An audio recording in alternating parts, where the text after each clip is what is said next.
ਜੇ ਗਵਰਨਰ ਵੱਲੋਂ ਪੱਤਰ ਲਿਖਿਆ ਗਿਆ CBI ਨੂੰ, ਕੇਂਦਰ ਨੂੰ ਕਿ ਇਸ ਮਾਮਲੇ 'ਚ ਜਾਂਚ ਕੀਤੀ ਜਾਏ, ਤਾਂ ਕੱਲ੍ਹ ਨੂੰ ਹੋਰ ਅਧਿਕਾਰੀ ਵੀ ਇਹਨਾਂ ਮਾਮਲਿਆਂ 'ਚ ਟੰਗੇ ਜਾ ਸਕਦੇ। ਕਿ ਅਜੀਬ ਕਿਸਮ ਦੀ ਸਥਿਤੀ ਕਿ ਪੰਜਾਬ ਸਰਕਾਰ, ਮੁੱਖ ਮੰਤਰੀ ਭਗਵੰਤ ਮਾਨ ਦੀ ਸਰਕਾਰ ਹੈ, ਗਵਰਨਰ ਹੁਣ ਸਿੱਧੇ ਤੌਰ 'ਤੇ ਕੇਂਦਰ ਨੂੰ ਪੱਤਰ ਲਿਖ ਰਿਹਾ, ਕਿਉਂਕਿ ਜਿਹੜੀਆਂ ਕੇਂਦਰ ਦੀਆਂ ਏਜੰਸੀਆਂ ਉਹ ਤਾਂ ਆਪਾਂ ਜਾਣਦੇ ਹੀ ਹਾਂ ਮੁੱਖ ਮੰਤਰੀ ਦੇ ਅਧਿਕਾਰ 'ਚ ਨਹੀਂ ਆਉਂਦੀਆਂ। ਜੇ CBI ਉਸ ਗੱਲ ਨੂੰ ਪ੍ਰਵਾਨ ਕਰਦੀ ਹੈ ਤਾਂ ਸਿੱਧੇ ਤੌਰ 'ਤੇ ਆ ਕੇ ਉਹਨਾਂ ਨੂੰ ਕੋਈ ਇਜਾਜ਼ਤ ਲੈਣ ਦੀ ਲੋੜ ਨਹੀਂ। ਇੱਕ ਨਵੀਂ ਸਥਿਤੀ ਟਕਰਾਅ ਦੀ ਲੱਗਦਾ ਇਹਦੇ ਨਾਲ ਪੰਜਾਬ 'ਚ। ਗੱਲ ਅਸੀਂ ਇਹ ਦੇਖੀਏ ਕਿ ਜਿਹੜੀ ਅਸਲ ਦੇ ਵਿੱਚ ਮੈਨੂੰ ਇਹ ਲੱਗਦਾ ਹੈ ਕਿ ਕਿਸੇ ਨਾ ਕਿਸੇ ਪੱਧਰ 'ਤੇ ਇਹ ਜਿਹੜੀ ਲੜਾਈ ਹੈ ਇਹ ਸਿਰਫ ਤੇ ਸਿਰਫ ਕੋਈ ਕਿਸੇ ਮਾਮਲੇ ਦੀ ਪੜਤਾਲ ਕਰਾਉਣ ਦੀ ਨਹੀਂ ਹੈ। ਇਹ ਲੜਾਈ ਇੱਕ ਤੁਹਾਡੇ ਹੰਕਾਰ ਦੀ, ਹੈਂਕੜ ਦੀ ਤੇ ਤੁਹਾਡੇ ਸੱਤਾ ਦੀ ਵੀ ਕਿਹੜਾ ਵੱਧ ਤਾਕਤਵਰ ਹੈ ਸੱਤਾ ਦੇ ਵਿੱਚ, ਇਹ ਲੜਾਈ ਇਸ ਰੂਪ ਦੇ ਵਿੱਚ ਜਿਹੜੀ ਹੈ ਅਖਤਿਆਰ ਕਰਦੀ ਜਾ ਰਹੀ ਹੈ। ਮੈਂ ਸਮਝਦਾ ਇਹ ਬਹੁਤ ਜਿਹੜੇ ਹੈ ਖਤਰਨਾਕ ਆ। ਸੰਵਿਧਾਨਕ ਅਹੁਦੇ ਨੇ, ਦੋਨਾਂ ਦਾ ਸਤਿਕਾਰ ਹੋਣਾ ਚਾਹੀਦਾ। ਤੇ ਗੱਲ ਮਸਲਾ ਅਸਲ ਦੇ ਵਿੱਚ ਇਹ ਹੈ ਕਿ ਤੁਸੀਂ ਮੁੱਦਿਆਂ ਨੂੰ ਲੈਣਾ ਚਾਹੁੰਦੇ ਹੋ, ਇਹਦੇ ਮਾਮਲੇ ਦੇ ਵਿੱਚ ਲੋਕਾਂ ਦੇ ਜਿਹੜੇ ਜੈਨੂਨ ਸਮੱਸਿਆਵਾਂ ਉਹਨਾਂ ਨੂੰ ਲੈਣਾ ਚਾਹੁੰਦੇ ਹੋ, ਜਾਂ ਸਿਰਫ ਤੇ ਸਿਰਫ ਤੁਸੀਂ ਜਿਹੜਾ ਹੈ ਆਪਣੀ ਇੱਕ ਐਰੋਗੈਂਸੀ ਹੈ, ਆਪਣਾ ਇੱਕ ਹੰਕਾਰ ਹੈ ਤੇ ਆਪਣੀ ਇੱਕ ਹੈਂਕੜ ਹੈ, ਉਹਨੂੰ ਮਨਵਾਉਣਾ ਚਾਹੁੰਦੇ ਹੋ। ਇਹ ਜਿਹੜਾ ਹੈ ਵੱਡਾ ਜਿਹੜਾ ਮੈਂ ਸਮਝਦਾ ਕਿ ਸਵਾਲ ਹੈ ਹੁਣ ਇਸ ਵੇਲੇ। ਜਿਹੜੇ ਸਾਡੇ ਵਾਈਸ ਚਾਂਸਲਰ ਉਹਨਾਂ ਦੀ ਐਕਸਟੈਂਸ਼ਨ ਦਾ ਮੁੱਦਾ ਸੀ, ਐਕਸਟੈਂਸ਼ਨ CM ਨੇ ਪਹਿਲਾਂ ਹੀ ਉਹਦੀ 3 ਸਾਲ ਤੋਂ ਘਟਾ ਕੇ ਜਿਹੜੀ ਸੀ 1 ਸਾਲ ਲਈ ਉਹਦੀ ਮੰਗ ਕੀਤੀ ਸੀ ਵੀ ਨਹੀਂ 3 ਸਾਲ ਨਾ ਕਰੋ, 1 ਸਾਲ ਕਰ ਦਿਓ ਕਿਉਂਕਿ ਐਕਸਟੈਂਸ਼ਨ ਹੈ। ਗਵਰਨਰ ਸਾਹਿਬ ਨੇ ਉਹ ਘਟਾ ਕੇ ਹੋਰ 6 ਮਹੀਨੇ ਕਰਤੀ। ਇਹਦਾ ਮਤਲਬ ਤੇ ਸਿੱਧਾ ਇਹ ਹੈ ਕਿ ਗਵਰਨਰ ਸਾਹਿਬ ਜਿਹੜੇ ਹੈ ਉਹ ਇੱਕ ਟਕਰਾਅ ਦੀ ਸਥਿਤੀ ਬਣਾ ਕੇ ਰੱਖਣਾ ਚਾਹੁੰਦੇ ਆ। ਇਹਦੇ ਪਿੱਛੇ ਜਿਹੜਾ ਇੱਕ ਦੂਜਾ ਜਿਹੜਾ ਪੋਲੀਟੀਕਲ ਸਵਾਲ ਹੈ, ਜਿਹੜਾ ਸਭ ਤੋਂ ਵੱਡਾ ਸਿੱਧੂ ਸਾਹਿਬ, ਉਹ ਮੈਨੂੰ ਲੱਗਦਾ ਹੈ ਕਿ ਜਿਹੜੀਆਂ ਸਾਡੀਆਂ ਪੰਜਾਬ ਦੀਆਂ ਦੂਜੀਆਂ ਸਿਆਸੀ ਪਾਰਟੀਆਂ ਨੇ ਉਹ ਬਿਲਕੁਲ ਜਿਹੜੀਆਂ ਹੈਗੀਆਂ ਉਹ ਸਾਰੀ ਗੱਲ ਇਹ ਭੁੱਲ ਹੀ ਗਈਆਂ ਕਿ ਅਸੀਂ ਡੈਮੋਕ੍ਰੈਟਿਕ ਸਿਸਟਮ ਨੂੰ ਬਰਕਰਾਰ ਰੱਖਣਾ, ਡੈਮੋਕ੍ਰੈਟਿਕ ਵੈਲਿਊਜ਼ ਨੂੰ ਬਰਕਰਾਰ ਰੱਖਣਾ ਹੈ ਕਿ ਗਵਰਨਰ ਦੇ ਅਹੁਦੇ ਨੂੰ ਵੱਡਾ ਰੱਖਣਾ।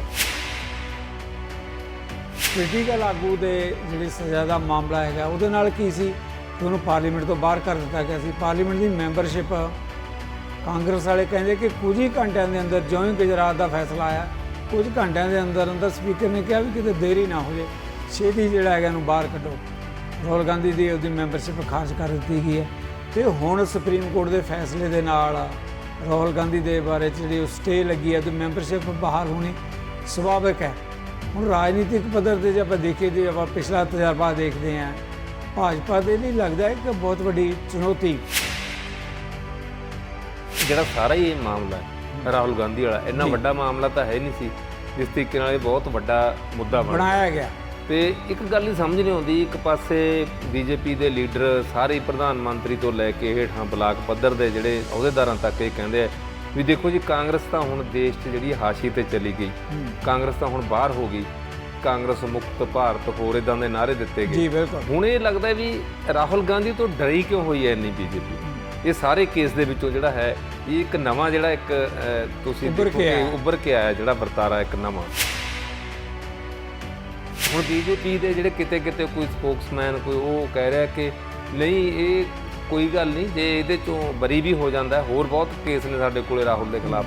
ਵੀ ਦੇਖੋ ਇੱਕ ਪਰਸਨੈਲਿਟੀ ਨੂੰ ਲੈ ਕੇ, ਇੱਕ ਬੰਦੇ ਨੂੰ ਲੈ ਕੇ ਜਦੋਂ ਪਾਰਟੀ ਇਸ ਤਰ੍ਹਾਂ ਚੱਲੀ ਹੋਵੇ ਕਿ ਸਾਡੇ ਕੋਲੇ ਹੋਰ ਬਹੁਤ ਕੇਸ ਨੇ, ਤੇ ਇਹਦਾ ਮਤਲਬ ਕਿਤੇ ਨਾ ਕਿਤੇ ਡਰੇ ਹੋਏ ਆ। ਮਤਲਬ ਕਿ ਡਰੇ ਇਹਦੇ 'ਚ ਮੈਂ ਗੱਲ ਤੁਹਾਡੀ ਗੱਲ 'ਚ ਵਾਧਾ ਹੀ ਕਰਨਾ ਚਾਹੁੰਦਾ। ਹਰਪਾਲ ਜੀ ਤੋਂ ਡਰੇ ਹੋਣ ਦੀ ਗੱਲ ਕਰਦੇ ਹਾਂ, ਤੁਸੀਂ ਅਪਰੋਚ ਦੇਖੋ ਕਿਤੇ BJP ਵੱਲੋਂ ਕੁਛ ਮੈਂ ਇਹ ਵੀ ਆਗੂ ਕਹਿੰਦੇ ਸੁਣੇ ਕਿ ਦੇਖੋ ਜੀ ਹੁਣ ਜਿਹੜਾ ਰਾਹੁਲ ਗਾਂਧੀ ਜੇ ਪਾਰਲੀਮੈਂਟ ਜਾਏਗਾ ਤਾਂ ਸਾਨੂੰ ਤਾਂ ਫਾਇਦਾ ਹੀ ਹੋਏਗਾ। ਬਹੁਤ ਖਾਸ ਮੌਕੇ ਹੋਣਗੇ ਕਿ ਇਸ ਤੇਜ਼ੀ ਦੇ ਨਾਲ ਅੱਖਾਂ ਦੀ ਜਿਹੜੀ ਬਿਮਾਰੀ, ਲਾਗ ਦੀ ਬਿਮਾਰੀ ਫੈਲਦੀ ਹੈ। ਤੁਹਾਡੀ ਜਿਹੜੀ ਅੱਖ ਦਾ ਜਿਹੜਾ ਚਿੱਟਾ ਸਫੈਦ ਹਿੱਸਾ ਉਹਦੇ 'ਤੇ ਕਿਵੇਂ ਲਾਲੀ ਆਉਂਦੀ ਹੈ, ਅੱਗੇ ਖਰਾਬ ਹੁੰਦਾ, ਉਹਦੇ 'ਚ ਫਿਰ ਲੋਕੀ ਜਿਹੜੇ ਸਧਾਰਨ ਦੇਖੋ ਲੋਕ ਹੁੰਦੇ ਆ ਕਿ ਇੱਧਰੋਂ ਦਵਾਈ ਲੈ ਲਈ, ਉੱਧਰੋਂ ਲੈ ਲਈ, ਹੋਰ ਇਸ ਤਰੀਕੇ ਨਾਲ ਜਿਹੜਾ ਕਿ ਉਹ ਬਲਕਿ ਅੱਖਾਂ ਹੋਰ ਖਰਾਬ ਹੁੰਦੀਆਂ, ਮੁਸ਼ਕਲਾਂ ਖੜੀਆਂ ਹੁੰਦੀਆਂ। ਇਕੱਲੀ ਅੱਖਾਂ ਦੀ ਬਿਮਾਰੀ ਨਹੀਂ, ਹੋਰ ਵੀ ਤਰ੍ਹਾਂ ਦੀਆਂ ਬਿਮਾਰੀਆਂ ਜਿਹੜੀਆਂ। ਸੋ ਲੱਗਦਾ ਹੈ ਕਿ ਫਲੱਡ ਦੀ ਸਥਿਤੀ ਨੂੰ ਲੈ ਕੇ ਸਰਕਾਰ ਨੂੰ ਜਿਹੜਾ ਹੈਗਾ ਹੋਰ ਪੋਲੀਟੀਕਲ ਲੜਾਈਆਂ ਤਾਂ ਲੜਦੇ ਰਹਿਣਗੇ, ਲੜੀਆਂ ਜਾਣਗੀਆਂ ਭਵਿੱਖ ਦੇ ਵਿੱਚ ਵੀ। ਇੱਕ ਫੌਰੀ ਵੱਡਾ ਮਸਲਾ ਹੈ ਕਿ ਹੈਲਥ ਵਾਲੇ ਪਾਸੇ ਵੱਲ ਇਹਨਾਂ ਨੂੰ ਫੌਰੀ ਧਿਆਨ ਦੇਣ ਦੀ ਜ਼ਰੂਰਤ ਹੈ, ਜੋ ਸਥਿਤੀ ਇਸ ਵੇਲੇ ਬਣੀ।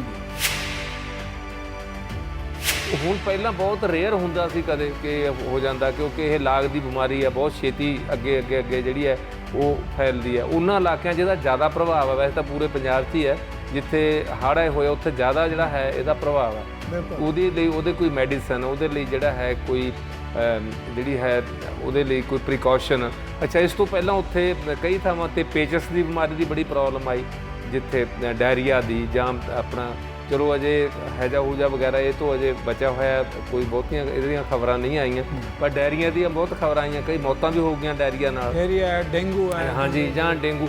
ਅਤੇ ਇਹਦੇ ਲਈ ਤਾਂ ਪਹਿਲਾਂ ਤੋਂ ਜਦੋਂ ਪਤਾ ਹੈ ਕਿ ਆਹ ਫਲੱਡ ਦੀ ਸਥਿਤੀ ਹੋਊਗੀ, ਪਾਣੀ ਭਰ ਗਿਆ ਜਾਂ ਹੋਰ ਹੈ, ਜਦੋਂ ਪਾਣੀ ਖੜੇਗਾ ਜਾਂ ਹੋਰ ਹੈ, ਜਿਹੜੀਆਂ ਇੱਦਾਂ ਦੀਆਂ ਜਿਹਨੂੰ ਆਪਾਂ ਵੈਕਟਰ ਬੋਰਨ ਜਾਂ ਵਾਟਰ ਬੋਰਨ ਜਿਹੜੀਆਂ ਡਿਜ਼ੀਜ਼ ਕਹਿੰਦੇ ਆ, ਅਤੇ ਉਹ ਤਾਂ ਸਾਹਮਣੇ ਆਉਣਗੀਆਂ। ਉਹਦੇ ਲਈ ਸਗੋਂ ਤਿਆਰੀ ਉਸ ਤੋਂ ਵੀ ਵੱਡੀ ਹੋਣੀ ਚਾਹੀਦੀ ਹੈ, ਜਿੱਡੀ ਤਿਆਰੀ ਲੋਕਾਂ ਨੂੰ ਲੰਗਰ ਪਹੁੰਚਾਉਣ ਜਾਂ ਰੋਟੀ ਪਹੁੰਚਾਉਣ ਦੀ ਹੈ।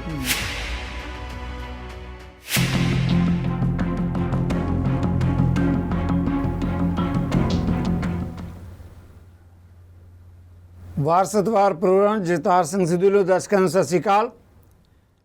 ਅੱਜ ਸਾਡੇ ਨਾਲ ਹਨ ਸੀਨੀਅਰ ਜਰਨਲਿਸਟ ਪ੍ਰੀਤਮ ਰੁਪਾਲ।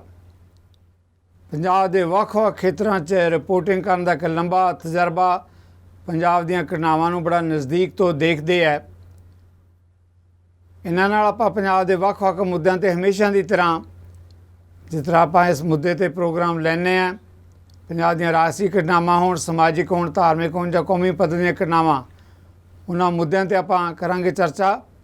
ਪਹਿਲਾਂ ਆਪਾਂ ਪ੍ਰੀਤਮ ਰੁਪਾਲ ਜੀ ਨੂੰ ਵੀ ਜੀ ਆਖਦੇ ਹਾਂ। ਰੁਪਾਲ ਜੀ, ਪ੍ਰੋਗਰਾਮ 'ਤੇ ਆਉਣ ਲਈ ਤੁਹਾਡਾ ਬਹੁਤ ਬਹੁਤ ਧੰਨਵਾਦ। ਜੀ ਆਇਆਂ ਨੂੰ, ਸਵਾਗਤ ਹੈ ਤੁਹਾਡਾ। ਸ਼ੁਕਰੀਆ ਸਿੱਧੂ ਸਾਹਿਬ ਜੀ।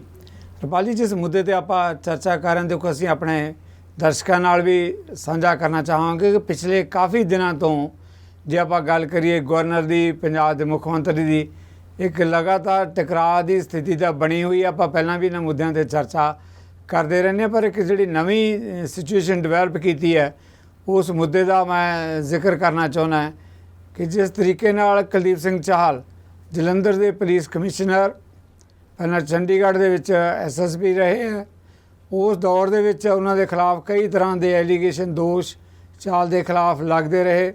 ਗਵਰਨਰ ਕੋਲੇ ਵੀ ਉਹਨਾਂ ਮਾਮਲਿਆਂ 'ਚ ਜਿਹੜੀਆਂ ਸ਼ਿਕਾਇਤਾਂ ਆਉਂਦੀਆਂ ਰਹੀਆਂ। ਕਿਹਾ ਜਾਂਦਾ ਕਿ ਗਵਰਨਰ ਵੱਲੋਂ ਪੰਜਾਬ ਸਰਕਾਰ ਨੂੰ ਕਿਹਾ ਵੀ ਗਿਆ ਕਿ ਇਸ ਮਾਮਲੇ ਦੇ ਉੱਤੇ ਜਾਂਚ ਪੜਤਾਲ ਹੋਣੀ ਚਾਹੀਦੀ ਹੈ ਕਿ ਗੰਭੀਰ ਸ਼ਿਕਾਇਤਾਂ ਆ ਰਹੀਆਂ, ਪਰ ਕੋਈ ਸੁਣਵਾਈ ਨਹੀਂ ਹੋਈ।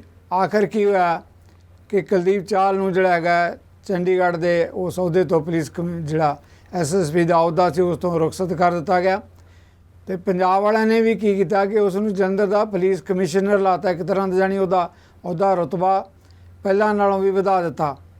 ਜਾਂਚ ਪੜਤਾਲ ਦਾ ਮਾਮਲਾ ਤਾਂ ਦੂਰ ਦੀ ਗੱਲ ਹੈ। ਪੰਜਾਬ ਦੇ ਗਵਰਨਰ ਜਿਹੜੇ ਲਗਾਤਾਰ ਇਹਨਾਂ ਮੁੱਦਿਆਂ 'ਤੇ ਟਕਰਾਅ 'ਚ ਵੀ ਰਹਿੰਦੇ ਹੈ, ਇਸ ਗੱਲ ਦੀ ਤਕਲੀਫ ਵੀ ਮਹਿਸੂਸ ਕਰਦੇ ਆ ਕਿ ਮੈਂ ਜੋ ਕਹਿਣਾ ਮੇਰੀ ਸੁਣਵਾਈ ਨਹੀਂ ਹੁੰਦੀ। ਫਿਰ ਉਹਨਾਂ ਨੇ ਸੈਂਟਰ ਦਾ ਰੁਖ ਫੜਿਆ। ਗਵਰਨਰ ਨੇ ਕੇਂਦਰ ਨੂੰ ਚਿੱਠੀ ਲਿਖੀ ਕਿ CBI ਤੋਂ ਇਸ ਮਾਮਲੇ ਦੀ ਜਾਂਚ ਹੋਣੀ ਚਾਹੀਦੀ ਹੈ। ਵੱਡਾ ਮਾਮਲਾ ਹੈ, ਜਿਹੜਾ ਉੱਚ ਪੁਲਿਸ ਅਧਿਕਾਰੀ ਜਿਸ ਦੇ ਉੱਤੇ ਇੱਦਾਂ ਦੇ ਐਲੀਗੇਸ਼ਨ, ਦੋਸ਼ ਲੱਗਣ, ਉਹਨਾਂ ਦੇ ਬਾਰੇ ਪੜਤਾਲ ਨਾ ਹੋਵੇ। ਇੱਕ ਪਾਸੇ ਆਪਾਂ ਇਹ ਗੱਲ ਕਰਦੇ ਹਾਂ ਕਿ ਪੰਜਾਬ ਜਿਹੜਾ ਹੈਗਾ, ਜਿਸ ਤੱਕ ਭ੍ਰਿਸ਼ਟਾਚਾਰ ਦਾ ਮਾਮਲਾ, ਜ਼ੀਰੋ ਟੋਲਰੈਂਸ, ਕਿ ਭ੍ਰਿਸ਼ਟਾਚਾਰ ਬਰਦਾਸ਼ਤ ਨਹੀਂ ਹੋਏਗਾ। ਹੁਣ ਉਹਦਾ ਨਤੀਜਾ ਕੀ ਨਿਕਲਿਆ ਕਿ ਜਦੋਂ ਆਪਾਂ ਇਸ ਮੁੱਦੇ 'ਤੇ ਗੱਲ ਕਰ ਰਹੇ ਹਾਂ ਤਾਂ ਕੁਝ ਦਿਨ ਪਹਿਲਾਂ ਜਿਹੜਾ ਹੈਗਾ ਜਲੰਧਰ ਦੇ ਜਿਹੜੇ ਪੁਲਿਸ ਕਮਿਸ਼ਨਰ ਆ ਕੁਲਦੀਪ ਚਾਹਲ, CBI ਵੱਲੋਂ ਕਈ ਘੰਟੇ ਪੁੱਛਗਿੱਛ ਕੀਤੀ ਗਈ। ਪੁੱਛਗਿੱਛ ਕੀ ਸਾਹਮਣੇ ਹੈ, ਕੀ ਕੁਝ ਨਿਕਲ ਕੇ ਆਏਗਾ, ਉਹ ਜੇ ਆਉਣ ਵਾਲੇ ਦਿਨਾਂ 'ਚ ਇਸ ਮਾਮਲੇ ਦਾ ਤਾਂ ਇੰਤਜ਼ਾਰ ਰਹੇਗਾ। ਪਰ ਗੱਲ ਇਹ ਹੈ ਕਿ ਹੁਣ ਮਾਮਲਾ CBI ਦੇ ਹਵਾਲੇ ਹੋ ਗਿਆ। ਹਵਾਲੇ ਹੋਣ ਦਾ ਇਹ ਵੀ ਅਰਥ ਹੈ ਕਿ ਕਾਫੀ ਕੁਝ ਜਿਹੜਾ ਹੈਗਾ ਉਹਨਾਂ ਮਾਮਲਿਆਂ 'ਚੋਂ ਨਿਕਲ ਕੇ ਆਉਣ ਦੀ ਸੰਭਾਵਨਾ। ਜਿੱਥੇ ਤੱਕ ਕੁਲਦੀਪ ਚਾਹਲ ਦਾ ਸਵਾਲ ਹੈ, ਕੀ ਕੀਤਾ, ਕੀ ਨਹੀਂ ਕਰਿਆ, ਕਿਹੋ ਜਿਹੇ ਐਲੀਗੇਸ਼ਨ ਹੈ, ਉਹ ਤਾਂ CBI ਜਾਂਚ ਕਰੇਗੀ। ਪਰ ਇਹਦਾ ਇੰਪੈਕਟ ਜਿਸ ਮੁੱਦੇ ਦੀ ਆਪਾਂ ਗੱਲ ਕਰਦੇ ਹਾਂ ਰੁਪਾਲ ਜੀ, ਉਹ ਮੁੱਦਾ ਇਹ ਜਿਸ ਮਾਮਲੇ ਨੂੰ ਆਪਾਂ ਲੈ ਕੇ ਕਹਿ ਰਹੇ ਹਾਂ ਕਿ ਜਦੋਂ ਕੁਲਦੀਪ ਚਾਹਲ ਦੇ ਖਿਲਾਫ ਹੁਣ ਆਇਆ ਤਾਂ ਬਾਕੀ ਦੇ ਜਿਹੜੇ ਪੰਜਾਬ ਦੇ ਅਧਿਕਾਰੀ ਹੈਗੇ ਉਹਨਾਂ ਨੂੰ ਵੀ ਲੱਗਦਾ ਹੈ ਕਿ ਵੀ ਜੇ ਟਕਰਾਅ ਦੀ ਸਥਿਤੀ ਬਣੀ ਵੀ ਹੈ ਗਵਰਨਰ ਦੀ ਔਰ ਮੁੱਖ ਮੰਤਰੀ ਦੀ, ਕੱਲ੍ਹ ਨੂੰ ਕਿਧਰੇ ਜਿਹੜਾ ਹੈਗਾ ਸਾਡੇ ਖਿਲਾਫ ਵੀ ਕੋਈ ਇੱਦਾਂ ਦਾ ਐਲੀਗੇਸ਼ਨ ਆਏਗਾ। ਪਹਿਲਾਂ ਤਾਂ ਮਾਮਲਾ ਇਹ ਹੁੰਦਾ ਸੀਗਾ ਕਿ ਗਵਰਨਰ ਮੁੱਖ ਮੰਤਰੀ ਨੂੰ ਕਹਿੰਦਾ ਸੀ, ਮੁੱਖ ਮੰਤਰੀ ਅੱਗੇ ਉਹਦੇ 'ਤੇ ਕੋਈ ਕਾਰਵਾਈ ਕਰੇ ਨਾ ਕਰੇ, ਪਰ ਉਹਨੂੰ ਗਵਰਨਰ ਨੇ ਜਿਹੜਾ ਸਿੱਧਾ ਕੇਂਦਰ ਦਾ ਰਾਹ ਅਖਤਿਆਰ ਕਰ ਲਿਆ, ਕਿਉਂਕਿ ਉਹ ਕਹਿੰਦੇ ਕਿ ਮੁੱਖ ਮੰਤਰੀ ਦਾ ਸੁਣਦਾ ਨਹੀਂ ਹੈ।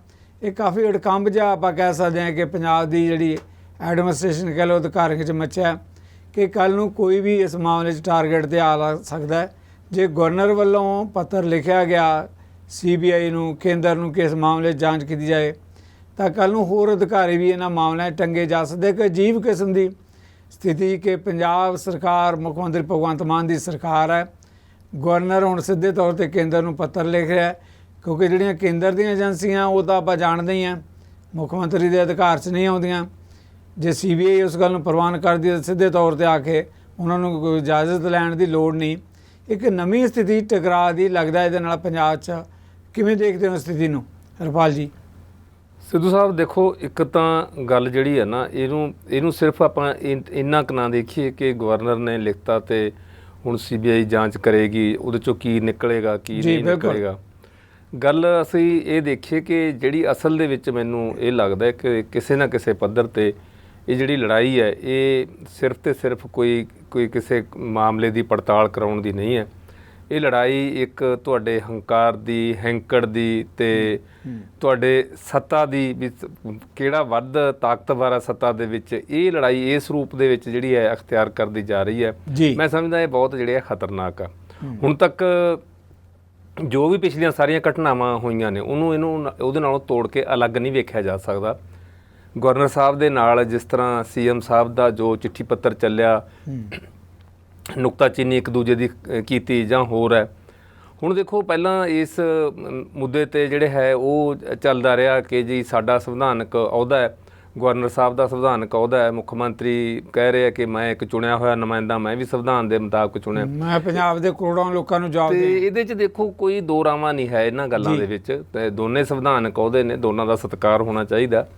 ਤੇ ਗੱਲ ਮਸਲਾ ਅਸਲ ਦੇ ਵਿੱਚ ਇਹ ਹੈ ਕਿ ਤੁਸੀਂ ਮੁੱਦਿਆਂ ਨੂੰ ਲੈਣਾ ਚਾਹੁੰਦੇ ਹੋ ਇਹਦੇ ਮਾਮਲੇ ਦੇ ਵਿੱਚ, ਲੋਕਾਂ ਦੇ ਜਿਹੜੇ ਜੈਨੂਨ ਸਮੱਸਿਆਵਾਂ ਉਹਨਾਂ ਨੂੰ ਲੈਣਾ ਚਾਹੁੰਦੇ ਹੋ, ਜਾਂ ਸਿਰਫ ਤੇ ਸਿਰਫ ਤੁਸੀਂ ਜਿਹੜਾ ਹੈ ਆਪਣੀ ਇੱਕ ਐਰੋਗੈਂਸੀ ਹੈ, ਆਪਣਾ ਇੱਕ ਹੰਕਾਰ ਹੈ ਤੇ ਆਪਣੀ ਇੱਕ ਹੈਂਕੜ ਹੈ, ਉਹਨੂੰ ਮਨਵਾਉਣਾ ਚਾਹੁੰਦੇ ਹੋ। ਇਹ ਜਿਹੜਾ ਹੈ ਵੱਡਾ ਮੈਂ ਸਮਝਦਾ ਕਿ ਸਵਾਲ ਹੈ ਹੁਣ ਇਸ ਵੇਲੇ।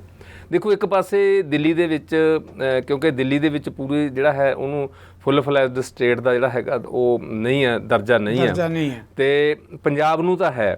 ਪਰ ਜੇ ਹੁਣ ਪੰਜਾਬ ਦੇ ਵਿੱਚ ਵੀ ਇਹ ਰਾਹ ਖੁੱਲ੍ਹਦਾ ਜਿਹੜੀ ਤੁਸੀਂ ਗੱਲ ਕੀਤੀ ਹੈ, ਜਾਂ ਜਿਹੜੀ ਖਬਰਾਂ ਦੇ ਵਿੱਚ ਆਪਾਂ ਸੁਣ ਰਹੇ ਹਾਂ ਕਿ ਜੇ ਸਰਕਾਰ, ਸੂਬੇ ਦੀ ਸਰਕਾਰ ਨਹੀਂ ਕਰਦੀ, ਹਾਲਾਂਕਿ ਸਿੱਧਾ ਜਿਹੜਾ ਹੈਗਾ ਇਹ ਲਾ ਐਂਡ ਆਰਡਰ ਦਾ ਮਸਲਾ ਜਾਂ ਹੋਰ ਇਹ ਮਸਲੇ ਸਾਡੀ ਸਟੇਟ ਲਿਸਟ ਦੇ ਮਸਲੇ ਨੇ, ਤੇ ਜੇ ਇੱਥੇ ਇਹ ਨਹੀਂ ਕਰਦੀ ਤੇ ਫਿਰ ਉੱਥੇ ਜਿਹੜੀ ਹੈ ਉਹ ਸਿੱਧਾ ਗਵਰਨਰ ਜਿਹੜਾ ਹੈ ਉਹ ਲਿਖ ਕੇ CBI ਦੀ ਜਾਂਚ ਜਾਂ ਕਿਸੇ ਹੋਰ ਏਜੰਸੀ ਦੀ ਜਾਂਚ ਜਿਹੜਾ ਹੈ ਉਹ ਕਰਵਾ ਸਕਦਾ। ਇਹ ਸਾਫ਼ ਹੈ ਕਿ ਸਾਡੇ ਇਸ ਸਿਸਟਮ ਦੇ ਵਿੱਚ ਫਿਰ ਗਵਰਨਰ ਜ਼ਿਆਦਾ ਸ਼ਕਤੀਸ਼ਾਲੀ ਹੈ।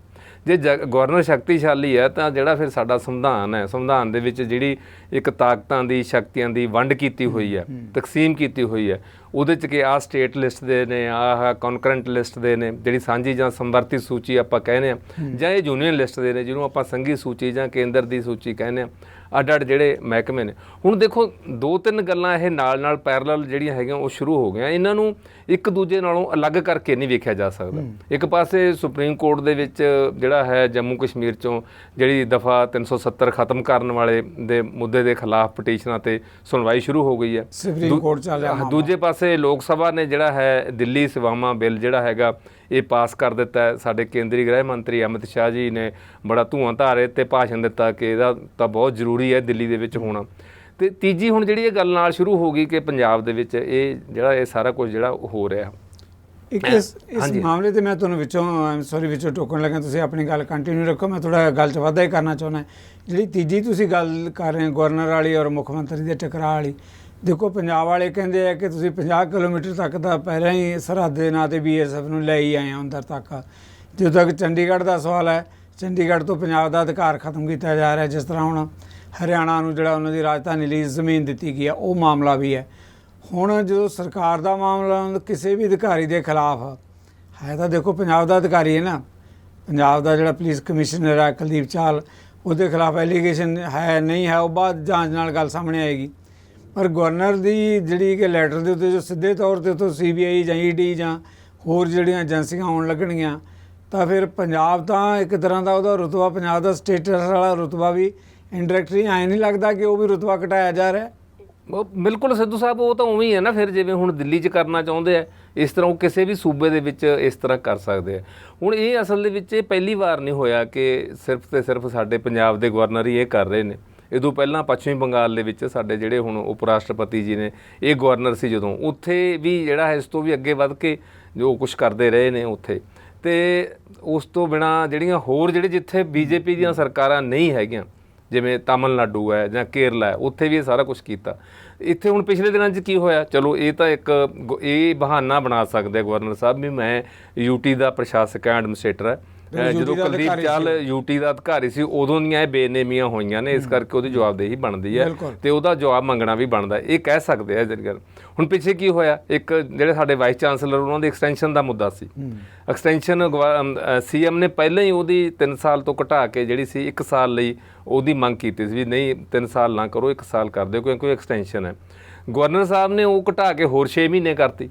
ਇਹਦਾ ਮਤਲਬ ਤੇ ਸਿੱਧਾ ਇਹ ਹੈ ਕਿ ਗਵਰਨਰ ਸਾਹਿਬ ਜਿਹੜੇ ਹੈ ਉਹ ਇੱਕ ਟਕਰਾਅ ਦੀ ਸਥਿਤੀ ਬਣਾ ਕੇ ਰੱਖਣਾ ਚਾਹੁੰਦੇ ਆ।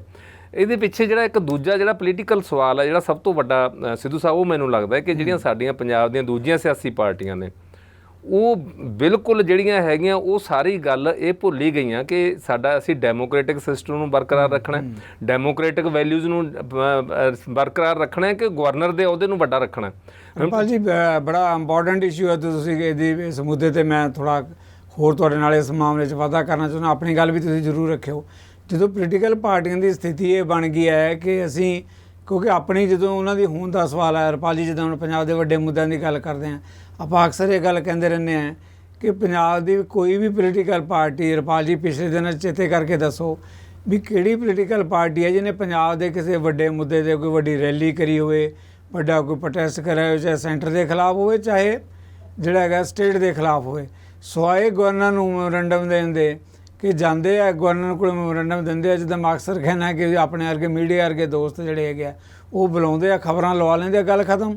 ਸੋ ਰੁਤਬਾ ਜਦੋਂ ਇੱਥੋਂ ਰਹਿ ਜੇ ਫਿਰ ਸਮਝ ਜਿਹੜੀ ਹੈਗੀ ਸੈਂਟਰ ਨੂੰ ਵੀ ਲੱਗਦਾ ਲੱਗ ਗਈ ਅਤੇ ਪੰਜਾਬ ਨੂੰ ਵੀ ਲੱਗ ਗਈ ਹੈ। ਨਹੀਂ ਸਿੱਧੂ ਸਾਹਿਬ, ਇਹ ਤੁਹਾਡੀ ਗੱਲ ਬਿਲਕੁਲ ਠੀਕ ਹੈ। ਮੈਂ ਕਹਿੰਦਾ ਵੀ ਚਲੋ ਜੇ ਉਹ ਨਹੀਂ ਕਰ ਸਕਦੇ ਪ੍ਰੋਟੈਸਟ ਕਰਨ ਦੀ ਸਥਿਤੀ 'ਚ, ਉਹਨਾਂ ਨੂੰ ਲੱਗਦਾ ਕਿ ਉਹ ਨਹੀਂ ਹੈ, ਲੋਕ ਉਹਨਾਂ ਨਾਲ ਅਜੇ ਨਹੀਂ ਤੁਰਦੇ, ਇਸ ਤਰੀਕੇ ਨਾਲ ਉਹ ਮੈਮੋਰੰਡਮ ਦਿੰਦੇ ਆ, ਚਲੋ ਉਹਨਾਂ ਦਾ ਹੱਕ ਹੈ। ਪਰ ਇਹ ਵੀ ਜਿੱਥੇ ਗੱਲ ਡੈਮੋਕ੍ਰੈਟਿਕ ਵੈਲਿਊਜ਼ ਦੀ ਆਉਂਦੀ ਹੈ, ਜਿੱਥੇ ਚੁਣੀ ਹੋਈ ਸਰਕਾਰ ਦੀ ਗੱਲ ਆਉਂਦੀ ਹੈ, ਉੱਥੇ ਜਦੋਂ ਉਹ ਜਾ ਕੇ ਗਵਰਨਰ ਸਾਹਿਬ ਦੇ ਹੱਕ 'ਚ ਖੜ੍ਹਦੇ ਆ, ਮੈਂ ਸਮਝਦਾ ਕਿ ਇਸ ਤੋਂ ਵੱਡਾ ਜਿਹੜਾ ਹੈ ਪੰਜਾਬ ਦਾ ਜਿਹੜਾ ਹੈ ਇੱਕ ਵੀ ਪਾਰਟੀ, ਇਹ ਮਾੜੀ ਗੱਲ, ਇੱਕ ਵੀ ਪਾਰਟੀ ਭਾਵੇਂ ਉਹ ਕਾਂਗਰਸ ਹੋਵੇ ਭਾਵੇਂ ਅਕਾਲੀ ਦਲ ਹੋਵੇ, ਚਲੋ ਬੀਜੇਪੀ ਨੇ ਤਾਂ ਖੜਨਾ ਹੀ ਕੀ ਹੈ ਕਿਉਂਕਿ ਸੈਂਟਰ ਦੇ ਵਿੱਚ ਜਿਹੜਾ ਹੈਗਾ ਬੀਜੇਪੀ ਦੀ ਸਰਕਾਰ ਹੈ, ਸੱਤਾ ਵਾਲੀ, ਗਵਰਨਰ ਸਾਹਿਬ ਉਹਨਾਂ ਦੇ ਲਾਏ ਹੋਏ ਨੇ। ਤੇ ਉਹ ਇੱਕ ਵੀ ਵਾਰ ਉਹਨਾਂ ਨੇ ਇਹ ਨਹੀਂ ਕਿਹਾ ਕਿ ਆਹ ਗਵਰਨਰ ਸਾਹਿਬ ਜਿਹੜੇ ਹੈਗੇ ਆ ਉਹ ਇਸ ਤਰੀਕੇ ਨਾਲ ਨਹੀਂ ਕਰ ਸਕਦੇ, ਸਗੋਂ ਉਲਟਾ ਜਾ ਇਹ ਕਹਿੰਦੇ ਆ ਕਿ ਨਹੀਂ ਜੀ ਗਵਰਨਰ ਸਾਹਿਬ ਦਾ ਜਿਹੜਾ ਅਹੁਦਾ ਹੈ ਉਹ ਸੰਵਿਧਾਨਕ ਅਹੁਦਾ ਹੈ, ਉਹ ਪੁੱਛ ਸਕਦੇ ਆ। ਅਸੀਂ ਇਹਦੇ 'ਚ ਰਪਾਲ ਜੀ ਦਵੰਦ ਦੇਖੋ ਕੀ ਹੈ ਕਿ ਜਦੋਂ ਕੇਂਦਰ ਦੇ ਵਿੱਚ ਜਾਂਦੇ ਆ, ਉੱਥੇ ਜਾ ਕੇ ਮੀਟਿੰਗਾਂ ਹੁੰਦੀਆਂ ਨੇ। ਅਗਲੇ ਦਿਨਾਂ 'ਚ ਇਹਨਾਂ ਦੀ ਮੁੰਬਈ ਦੇ ਵਿੱਚ ਮੀਟਿੰਗ ਹੈ 31 ਅਗਸਤ ਨੂੰ, ਅਤੇ ਪਹਿਲੀ ਨੂੰ 2 ਦਿਨ ਮੀਟਿੰਗ ਹੈਗੀ ਹੈ। ਉੱਥੇ ਤਾਂ ਇਹ ਪ੍ਰੋਗਰਾਮ ਲੀਕ ਰਿਹਾ ਵੀ ਕਿਸ ਤਰ੍ਹਾਂ ਇਕੱਠੇ ਹੋ ਕੇ ਲੜਿਆ ਜਾਵੇ ਮੋਦੀ ਦੇ ਖਿਲਾਫ, ਜਿਹੜਾ ਹੈਗਾ ਪਲੇਟਫਾਰਮ ਇੰਡੀਆ ਦੇ ਨਾਂ 'ਤੇ ਉਹਨਾਂ ਨੇ ਪਲੇਟਫਾਰਮ ਬਣਾਇਆ, ਲੜਾਈ ਦੀ ਗੱਲ ਕਰਦੇ ਆ। ਜਦੋਂ ਪੰਜਾਬ 'ਚ ਆਉਂਦੇ ਤਾਂ ਪੰਜਾਬ 'ਚ ਆ ਕੇ ਉਹਨਾਂ ਦੀ ਬੋਲੀ ਬਦਲ ਜਾਂਦੀ ਹੈ। ਹੁਣ ਕੇਂਦਰ 'ਚ ਤਾਂ ਕਹਿੰਦੇ ਆ ਕਿ ਅਸੀਂ ਕਾਂਗਰਸ ਔਰ ਆਪ ਬਾਕੀ ਪਾਰਟੀਆਂ ਜਿਹੜੀਆਂ ਇਕੱਠੀਆਂ, ਪੰਜਾਬ 'ਚ ਜਦੋਂ ਆਉਂਦੇ ਤਾਂ ਇਹੀ ਪਾਰਟੀਆਂ ਜਿੱਦਾਂ ਤੁਸੀਂ ਕਹਿੰਦੇ ਹੋ ਗਵਰਨਰ ਦੇ ਜਾ ਕੇ ਲੜ ਲੱਗ ਜਾਂਦੀਆਂ।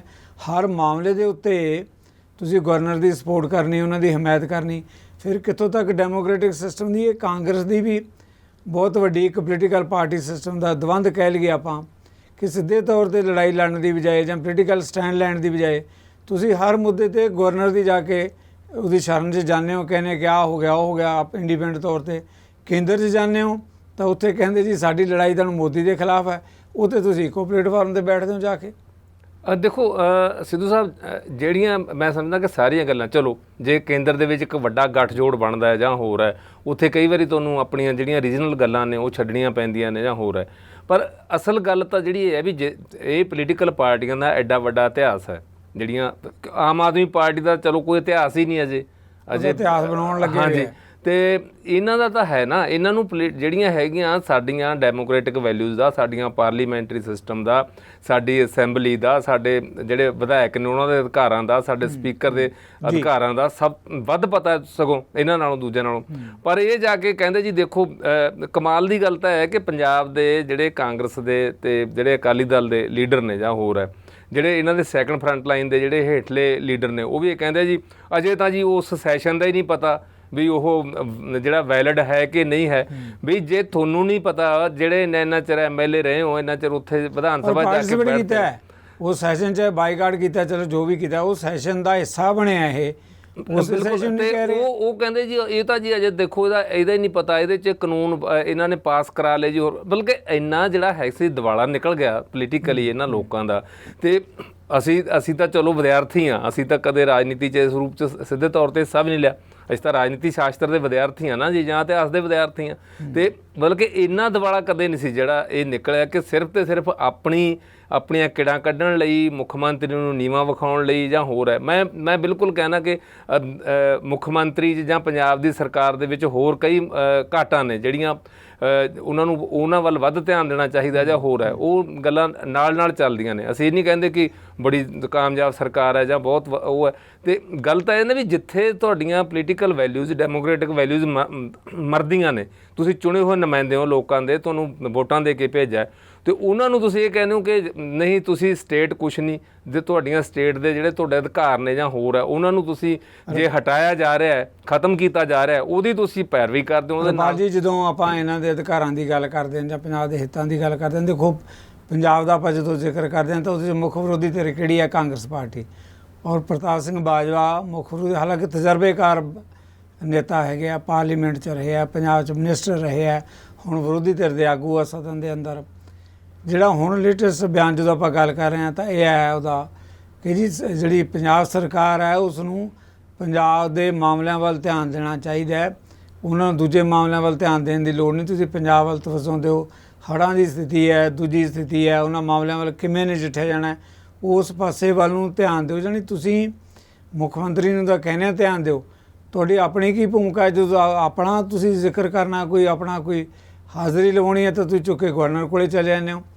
ਬਾਰ-ਬਾਰ ਪ੍ਰਤਾਪ ਬਾਜਵਾ ਹੁਣੀ ਜਾ ਕੇ ਗਵਰਨਰ ਕੋਲੇ ਮੈਮੋਰੰਡਮ ਦੇਣੇ। ਜੇ ਤੁਹਾਡੇ 'ਚ ਇੱਕ ਸ਼ਕਤੀ, ਤੁਸੀਂ ਵਿਧਾਨ ਸਭਾ ਦੀ ਨੁਮਾਇੰਦਗੀ ਕਰਦੇ ਹੋ, ਦੂਜੇ ਨੰਬਰ 'ਤੇ ਹੈ, ਤੁਸੀਂ ਇਹ ਨਹੀਂ ਕਹਿੰਦੇ ਮੁੱਖ ਮੰਤਰੀ ਨੂੰ ਕਿ ਵੀ ਸੈਸ਼ਨ ਬੁਲਾ ਇਸ ਮਾਮਲੇ 'ਤੇ। ਜੇ ਮੁੱਦੇ ਵਾਕਈ ਏਡੇ ਸੰਜੀਦਾ ਹੈ, ਹੁਣ ਹੜ੍ਹਾਂ ਦਾ ਮਾਮਲਾ, ਜੇ ਦੂਜੇ ਮੁੱਦੇ ਜਿਹਨਾਂ ਮੁੱਦਿਆਂ 'ਤੇ ਤੁਹਾਨੂੰ ਲੱਗਦਾ ਕਿ ਸਰਕਾਰ ਦੀ ਅਸਫਲਤਾ ਹੈ, ਸਰਕਾਰ ਕਾਮਯਾਬ ਨਹੀਂ ਹੈਗੀ, ਤਾਂ ਤੁਸੀਂ ਬਜਾਏ ਇਸ ਦੇ ਕੇ ਗਵਰਨਰ ਕੋਲੇ ਜਾਣ ਦੇ, ਉਹਨੂੰ ਮੰਗ ਪੱਤਰ ਦੇਣ ਦੇ ਜਾਂ ਉਹਦੇ 'ਤੇ ਯਾਦ ਪੱਤਰ ਦੇ ਕੇ ਆਪਣੀਆਂ ਤਸਵੀਰਾਂ ਖਿਚਾਉਣ ਦੇ, ਤੁਸੀਂ ਮੁੱਖ ਮੰਤਰੀ ਕੋਲੇ ਜਾਓ, ਮੁੱਖ ਮੰਤਰੀ ਨਾਲ ਗੱਲ ਕਰੋ, ਉਹਨੂੰ ਕਹੋ ਵੀ ਤੁਸੀਂ ਸਦਨ ਬੁਲਾ ਜਾਂ ਉਹਦੇ 'ਤੇ ਪ੍ਰੈਸ਼ਰਾਈਜ਼ ਕਰ, ਕੋਈ ਮੀਟਿੰਗ ਬੁਲਾਓ, ਕੋਈ ਰੈਲੀ ਕਰੋ, ਕੋਈ ਆਪਣਾ ਦਬਾਅ ਬਣਾਓ। ਉਹ ਦਬਾਅ ਤਾਂ ਕੋਈ ਬਣਾਉਣਾ ਨਹੀਂ, ਸਿਰਫ ਮੀਡੀਆ ਦੇ ਅੰਦਰ ਜਾ ਕੇ ਇਹ ਗੱਲ ਕਹਿਣਾ ਕਿ ਮੁੱਖ ਮੰਤਰੀ ਨੂੰ ਪੰਜਾਬ ਦੇ ਮੁੱਦਿਆਂ ਵੱਲ ਧਿਆਨ ਦੇਣਾ ਚਾਹੀਦਾ।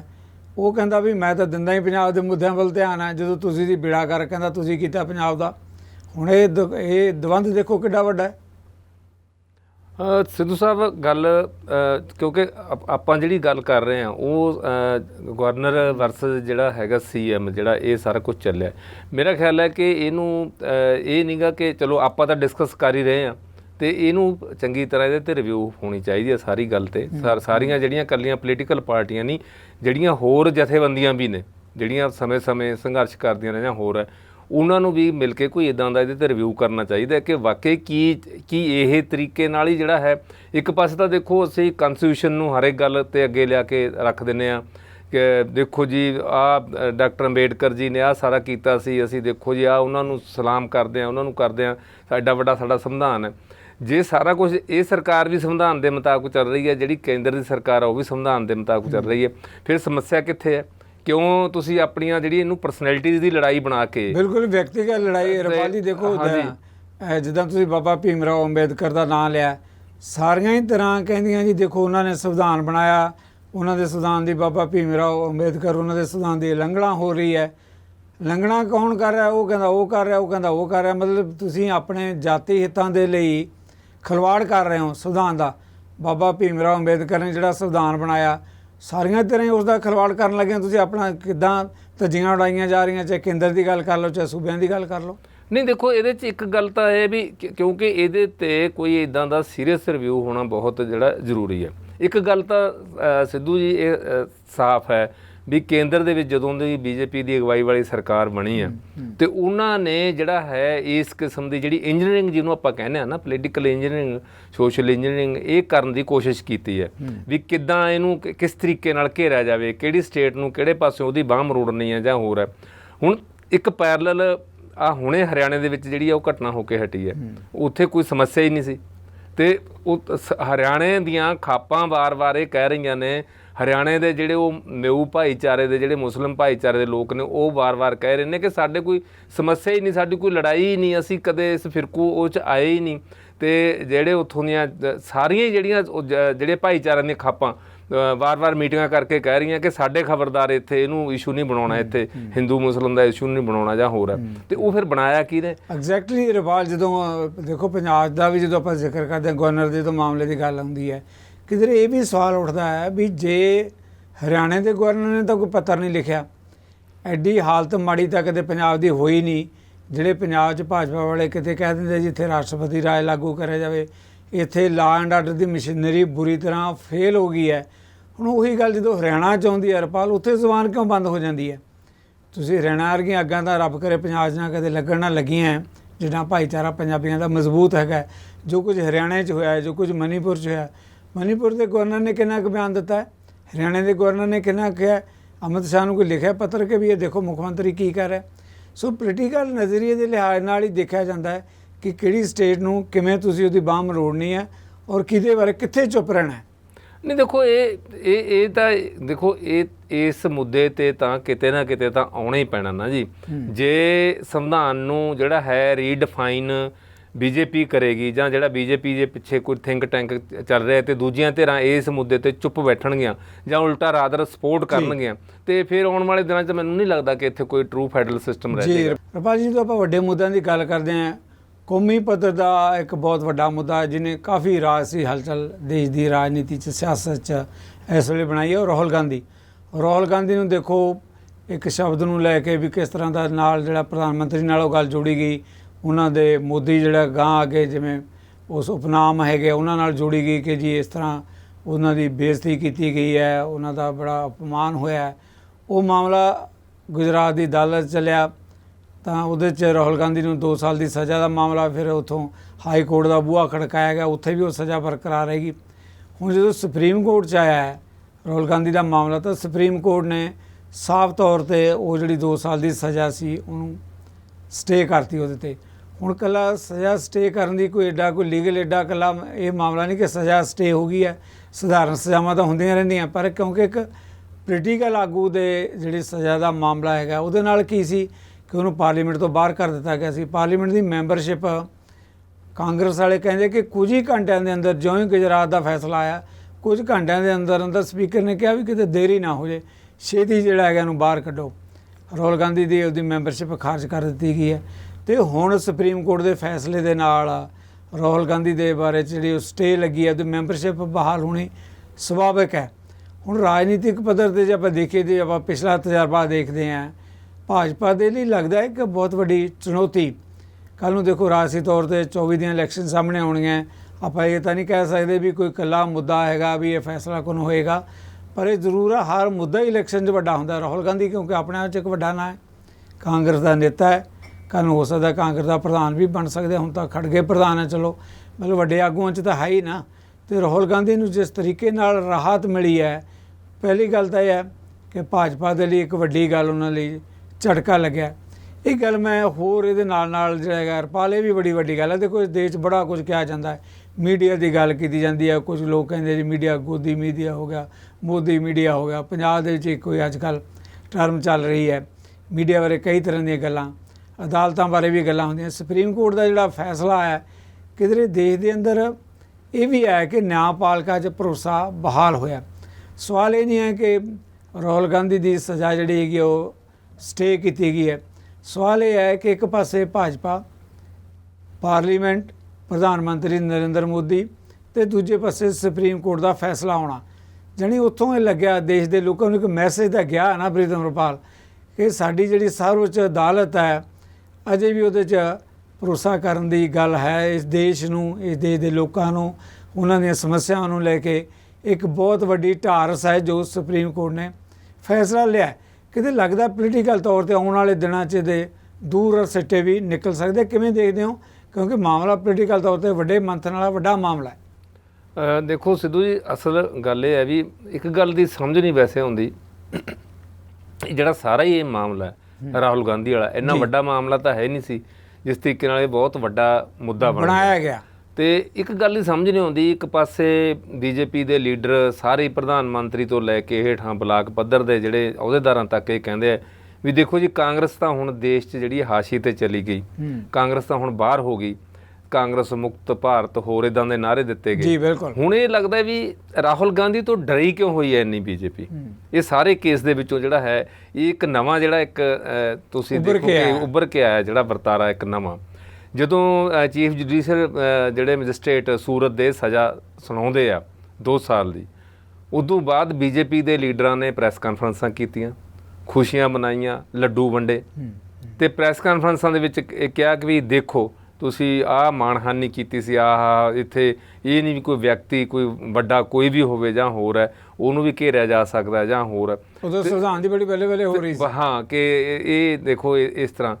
ਤੇ ਉਸ ਤੋਂ ਬਾਅਦ ਫਿਰ ਜਦੋਂ ਜਿਹੜਾ ਸੀਗਾ ਹਾਈ ਕੋਰਟ ਦਾ, ਜਦੋਂ ਗੁਜਰਾਤ ਹਾਈ ਕੋਰਟ ਦਾ ਫੈਸਲਾ ਆਇਆ, ਉਦੋਂ ਫਿਰ ਇੱਥੇ ਇਹੀ ਕੁਛ ਹੋਇਆ। ਬੀਜੇਪੀ ਦੇ ਜਿਹੜੇ ਵੱਡੇ ਲੀਡਰਾਂ ਨੇ ਪ੍ਰੈਸ ਕਾਨਫਰੰਸਾਂ ਕਰਕੇ ਪ੍ਰੈਸ ਦੇ ਵਿੱਚ ਬਰੀਫ ਕੀਤਾ ਕਿ ਕਿਸ ਤਰ੍ਹਾਂ ਦੇਖੋ ਜਿਹੜੀ ਹੈ ਹਾਈ ਕੋਰਟ ਨੇ ਵੀ ਜਿਹੜੀ ਇਹ ਗੱਲ ਇਹ ਕੀਤੀ ਹੈ, ਬਰਕਰਾਰ ਇਸ ਕਰਕੇ ਰੱਖੀ ਹੈ ਕਿਉਂਕਿ ਉਹਨਾਂ ਨੇ ਬਹੁਤ ਵੱਡਾ ਆਫੈਂਸ ਕੀਤਾ। ਇੱਥੋਂ ਤੱਕ ਕਿ ਅਪਰਾਧੀ ਵਾਰ-ਵਾਰ ਕਿਹਾ ਗਿਆ ਕਿ ਇਹ ਇੱਕ ਹੁਣ ਜਿਹੜੇ ਹੈਗਾ ਜਿਹੜਾ ਰਾਹੁਲ ਗਾਂਧੀ ਹੈ ਉਹ ਇੱਕ ਜਿਹੜੇ ਹੈਗੇ ਇੱਕ ਰਵਾਇਤੀ ਜਿਹਨੂੰ ਆਪਾਂ ਕਹਿੰਦੇ ਕਿ ਇੱਕ ਬੰਦਾ ਹੁੰਦਾ ਨਾ ਸੁਭਾਅ ਪੱਖੋਂ ਅਪਰਾਧੀ, ਉਸ ਕਿਸਮ ਦਾ ਬਣ ਗਿਆ। ਵਾਰ-ਵਾਰ ਅਪਰਾਧੀ ਸ਼ਬਦ ਜਿਹੜਾ ਹੈ ਉਹ ਵਰਤਿਆ। ਤੇ ਫਿਰ ਨਾਲ ਇਹ ਕਿਹਾ ਕਿ ਦੇਖੋ ਉਹਨਾਂ 'ਚ ਉਹਦੇ 'ਚ ਹੰਕਾਰ ਇੰਨਾ, ਉਹ ਮਾਫੀ ਨਹੀਂ ਮੰਗ ਰਿਹਾ ਇਸ ਗੱਲ 'ਤੇ। ਤੇ ਉਹ ਵਾਰ-ਵਾਰ ਜਿਹੜਾ ਰਾਹੁਲ ਗਾਂਧੀ ਦੇ ਉਦੋਂ ਬਿਆਨ ਆਉਂਦੇ ਰਹੇ ਜਾਂ ਹੋਰ, ਉਹਦਾ ਕੋਈ ਇਸ ਤਰ੍ਹਾਂ ਦਾ ਕੋਈ ਅਗਰੈਸਿਵ ਬਿਆਨ ਨਹੀਂ ਆਇਆ, ਕੋਈ ਇੱਦਾਂ ਦਾ ਨਹੀਂ ਕਿ ਕੋਈ ਇੱਦਾਂ ਦੀ ਗੱਲ ਕੀਤੀ ਹੋਵੇ। ਉਹਨੇ ਬੜਾ ਸੁਭਾਵਿਕ ਗੱਲ ਕੀਤੀ ਕਿ ਉਹਦੀ ਕੋਈ ਮਨਸ਼ਾ ਨਹੀਂ ਕਿਸੇ ਭਾਈਚਾਰੇ ਦੇ ਖਿਲਾਫ ਜਾਂ ਕਿਸੇ ਦੀ ਮਾਣਹਾਨੀ ਕਰਨ ਦਾ, ਜਾਂ ਕਿ ਇਸ ਤਾਂ ਡੈਫਾਮੇਸ਼ਨ ਦਾ ਹੀ ਸੀ ਨਾ ਜੀ ਅਲਟੀਮੇਟਲੀ। ਹੁਣ ਜਦੋਂ ਸੁਪਰੀਮ ਕੋਰਟ ਦਾ ਇਹਦੇ 'ਤੇ ਜਿਹੜਾ ਹੈ ਫੈਸਲਾ ਆਇਆ, ਜਿਹਦਾ ਰੋਕ ਲੱਗੀ ਹੈ ਨਾ, ਤੇ ਇਸ 'ਤੇ ਹੁਣ ਬੀਜੇਪੀ ਦਾ ਜਿਹੜਾ ਕੋਈ ਰਿਐਕਸ਼ਨ ਕਿਸੇ ਵੱਡੇ ਲੀਡਰ ਦਾ, ਨਾ ਕੋਈ ਪ੍ਰੈਸ ਕਾਨਫਰੰਸ ਨਾ ਕੋਈ ਹੋਰ ਹੈ। ਤੇ ਠੀਕ ਹੈ, ਦੂਜੇ ਪਾਸੇ ਕਾਂਗਰਸ ਵਾਲੇ ਖੁਸ਼ੀਆਂ ਮਨਾ ਰਹੇ ਨੇ, ਜਾਂ ਹੋਰ ਲੋਕ ਕਈ ਜਿਹੜੇ ਡੈਮੋਕ੍ਰੈਟਿਕ ਵੈਲਿਊਜ਼ ਨੂੰ ਆਪਣਾ ਉਹਦੇ ਦੇ ਆਧਾਰ 'ਤੇ ਜਿਹੜੀ ਆਪਣੀ ਰਾਜਨੀਤੀ ਕਰਦੇ ਆ ਜਾਂ ਉਹਨਾਂ ਨੂੰ ਅੱਗੇ ਰੱਖ ਕੇ ਉਹ ਇਹਦੇ 'ਤੇ ਖੁਸ਼ੀ ਜ਼ਾਹਰ ਕਰ ਰਹੇ ਨੇ। ਹੁਣ ਬੀਜੇਪੀ ਦੇ ਜਿਹੜੇ ਕਿਤੇ ਕੋਈ ਸਪੋਕਸਮੈਨ ਕੋਈ ਉਹ ਕਹਿ ਰਿਹਾ ਕਿ ਨਹੀਂ ਇਹ ਕੋਈ ਗੱਲ ਨਹੀਂ, ਜੇ ਇਹਦੇ 'ਚੋਂ ਬਰੀ ਵੀ ਹੋ ਜਾਂਦਾ, ਹੋਰ ਬਹੁਤ ਕੇਸ ਨੇ ਸਾਡੇ ਕੋਲੇ ਰਾਹੁਲ ਦੇ ਖਿਲਾਫ। ਵੀ ਦੇਖੋ ਇੱਕ ਪਰਸਨੈਲਿਟੀ ਨੂੰ ਲੈ ਕੇ, ਇੱਕ ਬੰਦੇ ਨੂੰ ਲੈ ਕੇ ਜਦੋਂ ਪਾਰਟੀ ਇਸ ਤਰ੍ਹਾਂ ਚੱਲੀ ਹੋਵੇ ਕਿ ਸਾਡੇ ਕੋਲੇ ਹੋਰ ਬਹੁਤ ਕੇਸ ਨੇ, ਤੇ ਇਹਦਾ ਮਤਲਬ ਕਿਤੇ ਨਾ ਕਿਤੇ ਡਰੇ ਹੋਏ ਆ। ਇਹਦੇ 'ਚ ਮੈਂ ਤੁਹਾਡੀ ਗੱਲ 'ਚ ਵਾਧਾ ਹੀ ਕਰਨਾ ਚਾਹੁੰਦਾ ਰਪਾਲ ਜੀ, ਜਦੋਂ ਡਰੇ ਹੋਏ ਦੀ ਗੱਲ ਕਰਦੇ ਹਾਂ, ਤੁਸੀਂ ਅਪਰੋਚ ਦੇਖੋ ਕਿਤੇ ਬੀਜੇਪੀ ਵੱਲੋਂ ਕੁਛ ਮੈਂ ਇਹ ਵੀ ਆਗੂ ਕਹਿੰਦੇ ਸੁਣਿਆ ਕਿ ਦੇਖੋ ਜੀ ਹੁਣ ਜਿਹੜਾ ਰਾਹੁਲ ਗਾਂਧੀ ਜੇ ਪਾਰਲੀਮੈਂਟ ਜਾਏਗਾ ਤਾਂ ਸਾਨੂੰ ਤਾਂ ਫਾਇਦਾ ਹੀ ਹੋਏਗਾ। ਫਾਇਦਾ ਕਿੱਦਾਂ ਗਣਾਉਂਦੇ ਆ, ਕਮਾਲ ਦੀ ਗੱਲ ਹੈ ਵੈਸੇ ਪੋਲੀਟੀਕਲ ਪਾਰਟੀਆਂ ਦੀ ਜਦੋਂ ਆਪਣੇ ਹੱਕ 'ਚ ਦਲੀਲ ਕੱਢਦੇ ਆ ਨਾ। ਉਹ ਕਹਿੰਦੇ ਜੀ ਦੇਖੋ ਹੁਣ ਪ੍ਰਧਾਨ ਮੰਤਰੀ ਦਾ ਅਹੁਦੇ ਲਈ ਇੱਕ ਚਿਹਰਾ ਹੋਰ ਰਾਹੁਲ ਗਾਂਧੀ ਸ਼ਾਮਲ ਹੋ ਗਿਆ, ਹੁਣ ਕਹਿੰਦੇ ਵਿਰੋਧੀ ਧਿਰਾਂ 'ਚ ਹੋਰ ਟਕਰਾਅ ਹੋਏਗਾ, ਸਾਨੂੰ ਤਾਂ ਫਾਇਦਾ ਹੀ ਹੋਇਆ। ਕਹਿੰਦੇ ਹੁਣ ਰਾਹੁਲ ਗਾਂਧੀ ਵੀ ਇੱਕ ਅਹੁਦੇਦਾਰ ਹੋਏਗਾ ਪ੍ਰਧਾਨ ਮੰਤਰੀ ਦੇ ਉਮੀਦਵਾਰ ਦੇ ਲਈ, ਇੱਕ ਤਾਂ ਟਕਰਾਅ ਦੀ ਸਥਿਤੀ। ਜਾਣੀ ਜੋ ਸੁਪਰੀਮ ਕੋਰਟ ਨੇ ਦੇਖੋ ਕਿੰਨੀ ਇੱਕ ਬਰੀਕ ਜਿਹੀ ਲਾਈਨ ਹੈ ਇਸ ਮਾਮਲੇ 'ਚ ਰਪਾਲ।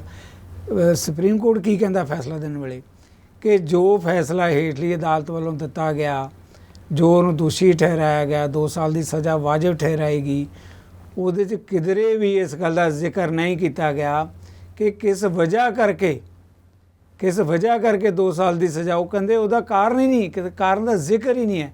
ਜਾਣੀ ਇੱਕ ਵੱਡੀ ਗੱਲ ਹੈ ਸੁਪਰੀਮ ਕੋਰਟ ਵੱਲੋਂ ਨੋਟਿਸ ਲੈਣਾ ਕਿ ਤੁਸੀਂ 2 ਸਾਲ ਦੀ ਸਜ਼ਾ ਦੇਤੀ ਉਸ ਨੂੰ, ਰਾਹੁਲ ਗਾਂਧੀ ਨੂੰ। ਅਸੀਂ ਨਹੀਂ ਕਹਿੰਦੇ ਕਿ ਵੀ ਰਾਹੁਲ ਗਾਂਧੀ ਕੋਈ ਕੱਲ੍ਹ ਨੂੰ ਮੁੜ ਕੇ ਸੱਤਾ 'ਚ ਜਾਂ ਆਪਣਾ ਪੋਲੀਟਿਕਸ 'ਚ ਆਉਂਦਾ ਤਾਂ ਇਸ ਦੇਸ਼ ਦੇ ਅੰਦਰ ਕੋਈ ਚਮਤਕਾਰ ਕਰ ਦੇਗਾ, ਪਰ ਸਵਾਲ ਇਹ ਹੈਗਾ ਕਿ ਜਿਸ ਸਥਿਤੀ ਦਾ ਆਪਾਂ ਜ਼ਿਕਰ ਕਰਦੇ ਹਾਂ ਕਿ ਕਿਸ ਕਦਰ ਸੰਵਿਧਾਨ ਨੂੰ ਰੁੰਦਿਆ ਜਾ ਰਿਹਾ, ਕਿਸ ਕਦਰ ਜਿਹੜਾ ਹੈਗਾ ਸਾਡਾ ਸਰਵਉੱਚ ਅਦਾਲਤਾਂ ਉਹਦਾ ਨੋਟਿਸ ਲੈ ਰਹੀਆਂ। ਸਰਵਉੱਚ ਅਦਾਲਤ ਵੱਲੋਂ ਇੰਨਾ ਕਹਿਣਾ ਬਹੁਤ ਵੱਡੀ ਗੱਲ ਹੈ ਕਿ ਜੋ ਫੈਸਲੇ ਹੇਠਲਾ ਪੱਧਰ 'ਤੇ ਸੁਣਾਏ ਗਏ ਹੈ, ਉਹਨਾਂ ਫੈਸਲਿਆਂ 'ਚ ਕਿਧਰੇ ਇਸ ਗੱਲ ਦਾ ਜ਼ਿਕਰ ਹੀ ਨਹੀਂ ਹੈ ਵੀ ਕਿਹੜੀ ਵਜ੍ਹਾ ਕਰਕੇ ਇਹਨੂੰ ਸਜ਼ਾ ਦਿੱਤੀ ਗਈ। ਜਾਣੀ ਉੱਥੋਂ ਵੀ ਇੱਕ ਬਹੁਤ ਵੱਡੀ ਇੰਡੀਕੇਸ਼ਨ ਇਸ ਗੱਲ ਦੀ ਮਿਲਦੀ ਹੈ ਕਿ ਆਖਰ ਸੁਪਰੀਮ ਕੋਰਟ ਨੇ ਇਹ ਫੈਸਲਾ ਕਿਉਂ ਲਿਆ। ਹੁਣ ਕਾਂਗਰਸ ਵਾਲੇ ਇਹ ਕਹਿ ਰਹੇ ਆ, ਕਹਿੰਦੇ ਜੀ ਉਦੋਂ ਤਾਂ ਤੁਸੀਂ ਕੁਝ ਘੰਟਿਆਂ ਦੇ ਅੰਦਰ ਹੀ ਇਹਨੂੰ ਜਿਹੜਾ ਹੈਗਾ ਬਾਹਰ ਦਾ ਰਸਤਾ ਦਿਖਾਤਾ, ਉਹਦਾ ਮਕਾਨ ਖੋ, ਉਹਨੂੰ ਪਾਰਲੀਮੈਂਟ ਤੋਂ ਬਾਹਰ ਕੱਢ, ਪ੍ਰੈਸ ਕਾਨਫਰੰਸਾਂ ਕਰ। ਹੁਣ ਉਹ ਕਹਿੰਦੇ ਇੰਨੇ ਘੰਟੇ ਨਿਕਲ ਗਏ ਆ, ਹੁਣ ਇਹਦੀ ਮੈਂਬਰਸ਼ਿਪ ਕਿਉਂ ਨਹੀਂ ਬਹਾਲ ਕਰਦੇ। ਸੋ ਇੱਕ ਗੱਲ ਜਿਹੜੀ ਇੱਥੋਂ ਪਤਾ ਲੱਗਦਾ ਹੈ ਕਿ ਜਿਹੜੀਆਂ ਹਾਕਮ ਤਰ੍ਹਾਂ ਇਸ ਦੇਸ਼ ਦੇ ਅੰਦਰ, ਦੇਖੋ ਚਲੋ ਭਾਵੇਂ ਅੱਜ ਦਾ ਮੁੱਦਾ ਨਹੀਂ ਹੈਗਾ, ਮਤਲਬ ਪਾਕਿਸਤਾਨ ਹੋਵੇ ਜਾਂ ਹਿੰਦੁਸਤਾਨ ਹੋਵੇ, ਇੱਕ ਰੁਝਾਨ ਤਾਂ ਕਿਧਰੇ ਨਾ ਕਿਧਰੇ ਹੈ ਹੀ ਹੈ ਕਿ ਜਿਹੜੀ ਵਿਰੋਧੀ ਧਿਰ ਜਾਂ ਵਿਰੋਧੀ ਨੇਤਾ ਹੈ ਉਹਦੇ ਤੇ ਕੋਈ ਕੇਸ ਬਣਾਓ, ਕਿਸੇ ਤਰੀਕੇ ਨਾਲ ਦਵਾਓ, ਉਹਨੂੰ ਉੱਪਰ ਨਾ ਆਉਣ ਦਿਓ। ਹਿੰਦੁਸਤਾਨ ਜਿਹੜਾ ਆਪਣੇ ਆਪ ਨੂੰ ਬੜਾ ਕਹਿੰਦਾ ਕਿ ਅਸੀਂ ਡੈਮੋਕ੍ਰੇਟਿਕ ਹੈ, ਦੁਨੀਆ ਦੀ ਸਭ ਤੋਂ ਵੱਡੀ ਜਮਹੂਰੀਅਤ ਹੈ, ਉਹ ਸਭ ਤੋਂ ਵੱਡੀ ਜਮਹੂਰੀਅਤ ਦੀ ਸਭ ਤੋਂ ਵੱਡੀ ਪਾਰਟੀ, ਉਹਨਾਂ ਨੇ ਇੱਕ ਉਸ ਪਾਰਟੀ ਦੇ ਨੇਤਾ ਨੂੰ ਜਿਹੜੀ 100 ਸਾਲ ਤੋਂ ਪੁਰਾਣੀ ਪਾਰਟੀ ਹੈ, ਇੱਕ ਇਸ ਗੱਲ ਨਾਲ ਕੱਢ ਕੇ ਬਾਹਰ ਮਾਰਿਆ ਕਿ ਇਹਨੇ ਕਿਸ ਦੇ ਖਿਲਾਫ, ਕੋਈ ਕਿਸੇ ਜਾਤ ਦੇ ਖਿਲਾਫ ਜਾਂ ਕੋਈ ਇੱਦਾਂ ਦਾ ਸ਼ਬਦ ਬੋਲਿਆ। ਔਰ ਉਹਦੇ 'ਚ ਦੇਖੋ ਰੁਪਾਲ ਅੱਗੇ ਹੈ ਕਿ ਤੁਸੀਂ 2 ਸਾਲ ਦੀ, ਜਾਣੀ ਜੇ 2 ਸਾਲ ਤੋਂ ਇੱਕ ਦਿਨ ਵੀ ਘੱਟ ਸਜ਼ਾ ਹੁੰਦੀ ਤਾਂ ਰਾਹੁਲ ਗਾਂਧੀ ਨੂੰ ਪਾਰਲੀਮੈਂਟ ਤੋਂ ਬਾਹਰ ਦਾ ਰਾਹ ਨਹੀਂ ਸੀ ਦਿਖਾਇਆ ਜਾ ਸਕਦਾ। ਵੱਧ ਤੋਂ ਵੱਧ ਸਜ਼ਾ 2 ਸਾਲ ਦੀ ਹੋ ਸਕਦੀ ਸੀ, ਜਾਣੀ ਫਿਰ ਪੂਰੀ 2 ਸਾਲ ਦੀ ਸਜ਼ਾ ਹੀ ਹੋਈ ਤਾਂ ਕਿ ਰਾਹੁਲ ਗਾਂਧੀ ਜਿਹੜਾ ਹੈਗਾ ਪਾਰਲੀਮੈਂਟ ਤੋਂ ਬਾਹਰ ਆ ਜਾਏ। ਸੋ ਕਿਧਰੇ ਸਾਡੇ ਦੇਸ਼ ਦੇ ਜਿਹੜੇ ਡੈਮੋਕ੍ਰੇਟਿਕ ਜਮਹੂਰੀ ਸਿਸਟਮ ਹੈ ਉਹਦੇ 'ਤੇ ਵੀ ਬਹੁਤ ਵੱਡਾ ਸਵਾਲ ਹੈ। ਨਹੀਂ ਦੇਖੋ, ਇਹ ਤਾਂ ਹੈ ਹੀ ਜਿਹੜੀ ਸਿੱਧੂ ਸਾਹਿਬ ਤੁਸੀਂ ਗੱਲ ਕੀਤੀ ਹੈ ਨਾ ਕਿ ਜੇ ਸੱਤਾਧਾਰੀ ਧਿਰ ਚਾਹੁੰਦੀ ਹੈ ਜਿਵੇਂ ਸਾਰਾ ਕੁਝ ਉਵੇਂ ਚੱਲਦਾ।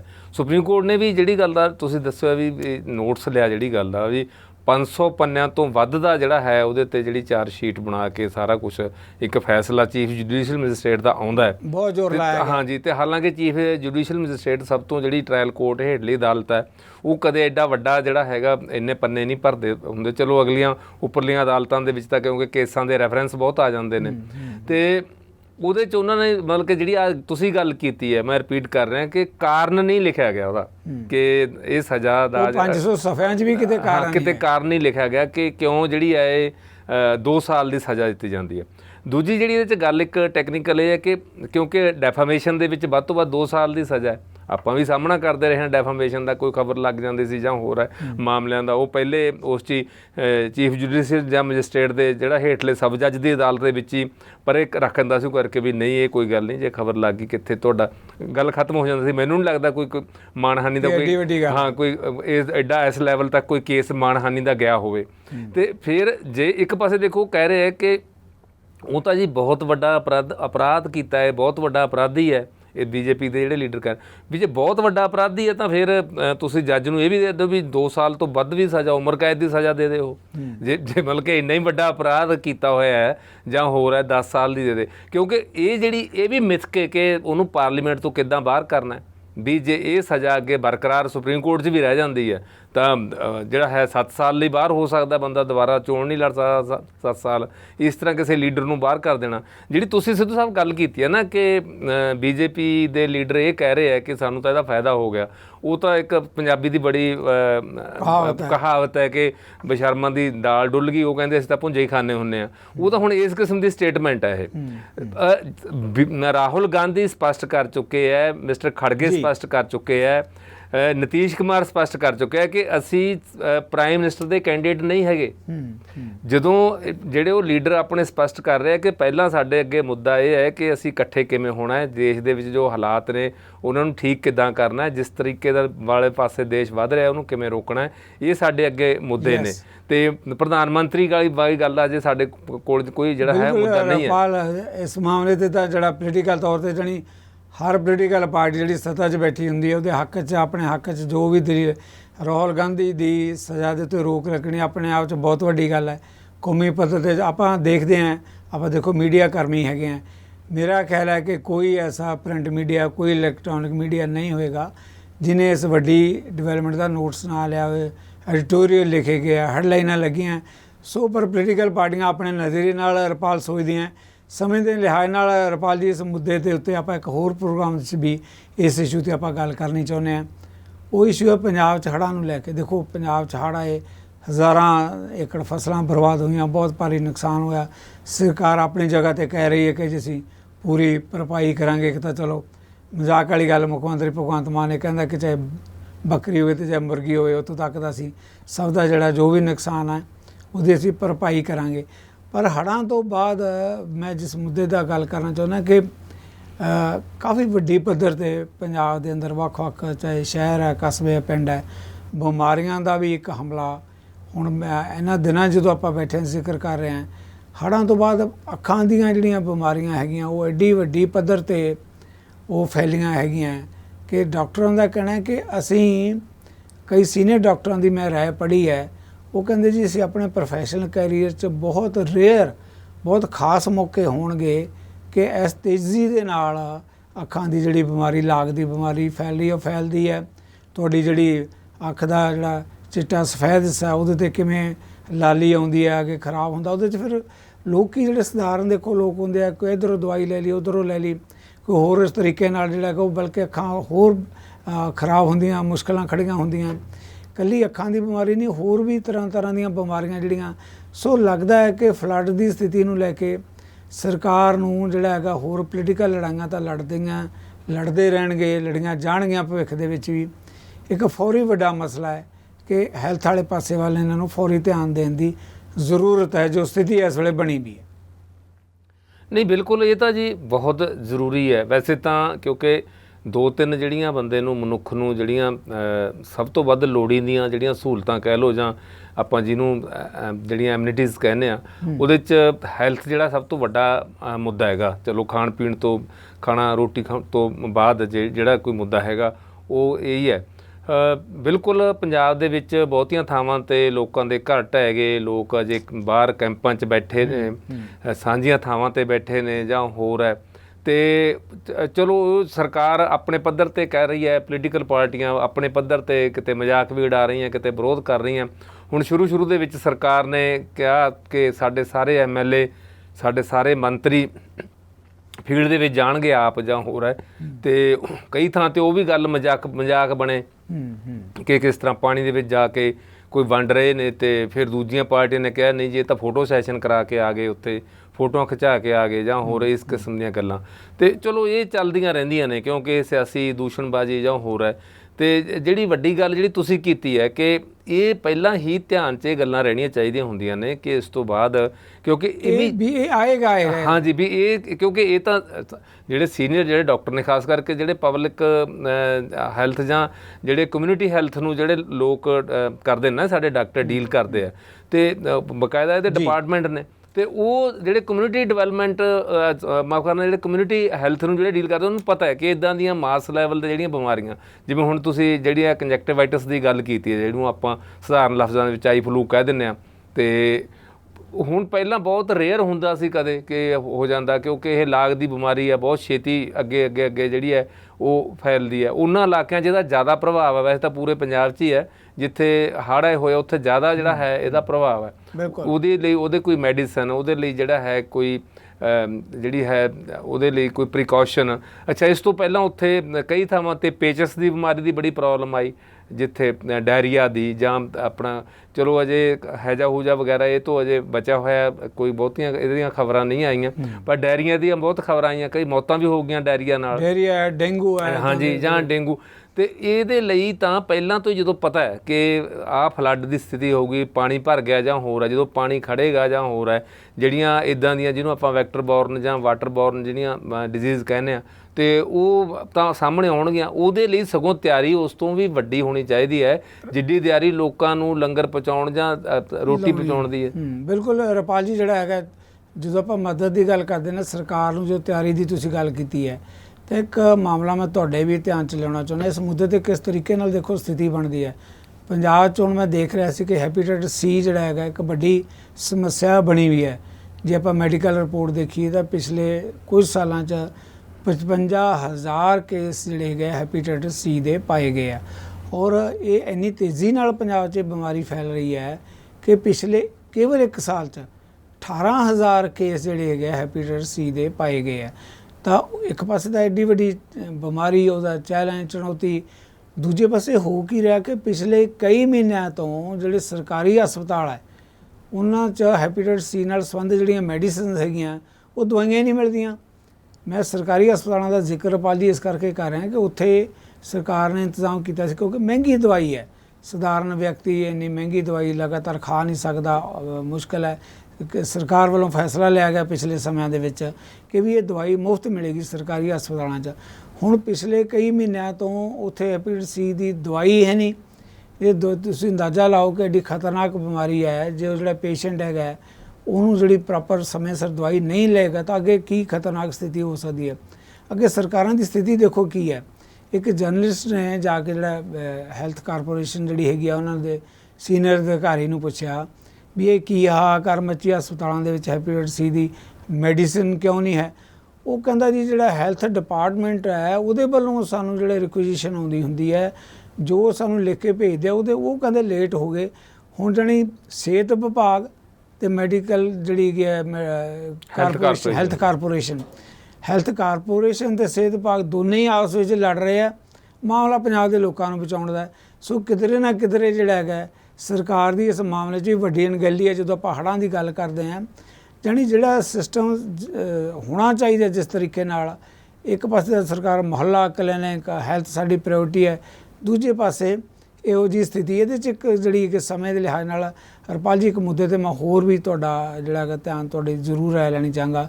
ਉਹ ਹੈ ਕਿ ਜਦੋਂ ਹੜ੍ਹਾਂ ਦੀ ਗੱਲ ਕਰਦੇ ਹਾਂ ਤਾਂ ਕੇਂਦਰ ਦੀ ਭੂਮਿਕਾ ਠੀਕ ਹੈ, ਕੇਂਦਰ ਨੇ ਮੁੱਢਲੇ ਤੌਰ 'ਤੇ ਫੰਡਸ ਬਾਕੀ ਰਾਜਾਂ ਨੂੰ ਭੇਜਿਆ, ਪੰਜਾਬ ਨੂੰ ਭੇਜੇ, ਪਰ ਜਿਸ ਕਦਰ ਪੰਜਾਬ ਦੀ ਤਬਾਹੀ ਹੋਈ ਹੈ ਕੇਂਦਰ ਵੱਲੋਂ ਵੀ ਉਸ ਮਾਮਲੇ 'ਚ ਹੱਥ ਘੁੱਟਿਆ ਗਿਆ। ਉਹ ਮਦਦ ਕੇਂਦਰ ਵੱਲੋਂ ਵੀ ਨਹੀਂ ਆਉਣੀ ਚਾਹੀਦੀ। ਕੇਂਦਰ ਦੀ ਭਾਜਪਾ ਜਾਂ ਲੀਡਰਸ਼ਿਪ ਪੰਜਾਬ ਨੂੰ ਇਕੱਲਾ ਕ੍ਰਿਟੀਸਾਈਜ਼ ਕਰਨ ਨਾਲ ਗੱਲ ਨਹੀਂ ਬਣਦੀ। ਪੰਜਾਬ ਦੀ ਤੁਸੀਂ ਕੀ ਮਦਦ ਕਰ ਰਹੇ ਹੋ, ਇਹ ਵੀ ਵੱਡਾ ਸਵਾਲ ਹੈ ਹਰਪਾਲ ਜੀ ਆਪਣੇ ਆਪ 'ਚ।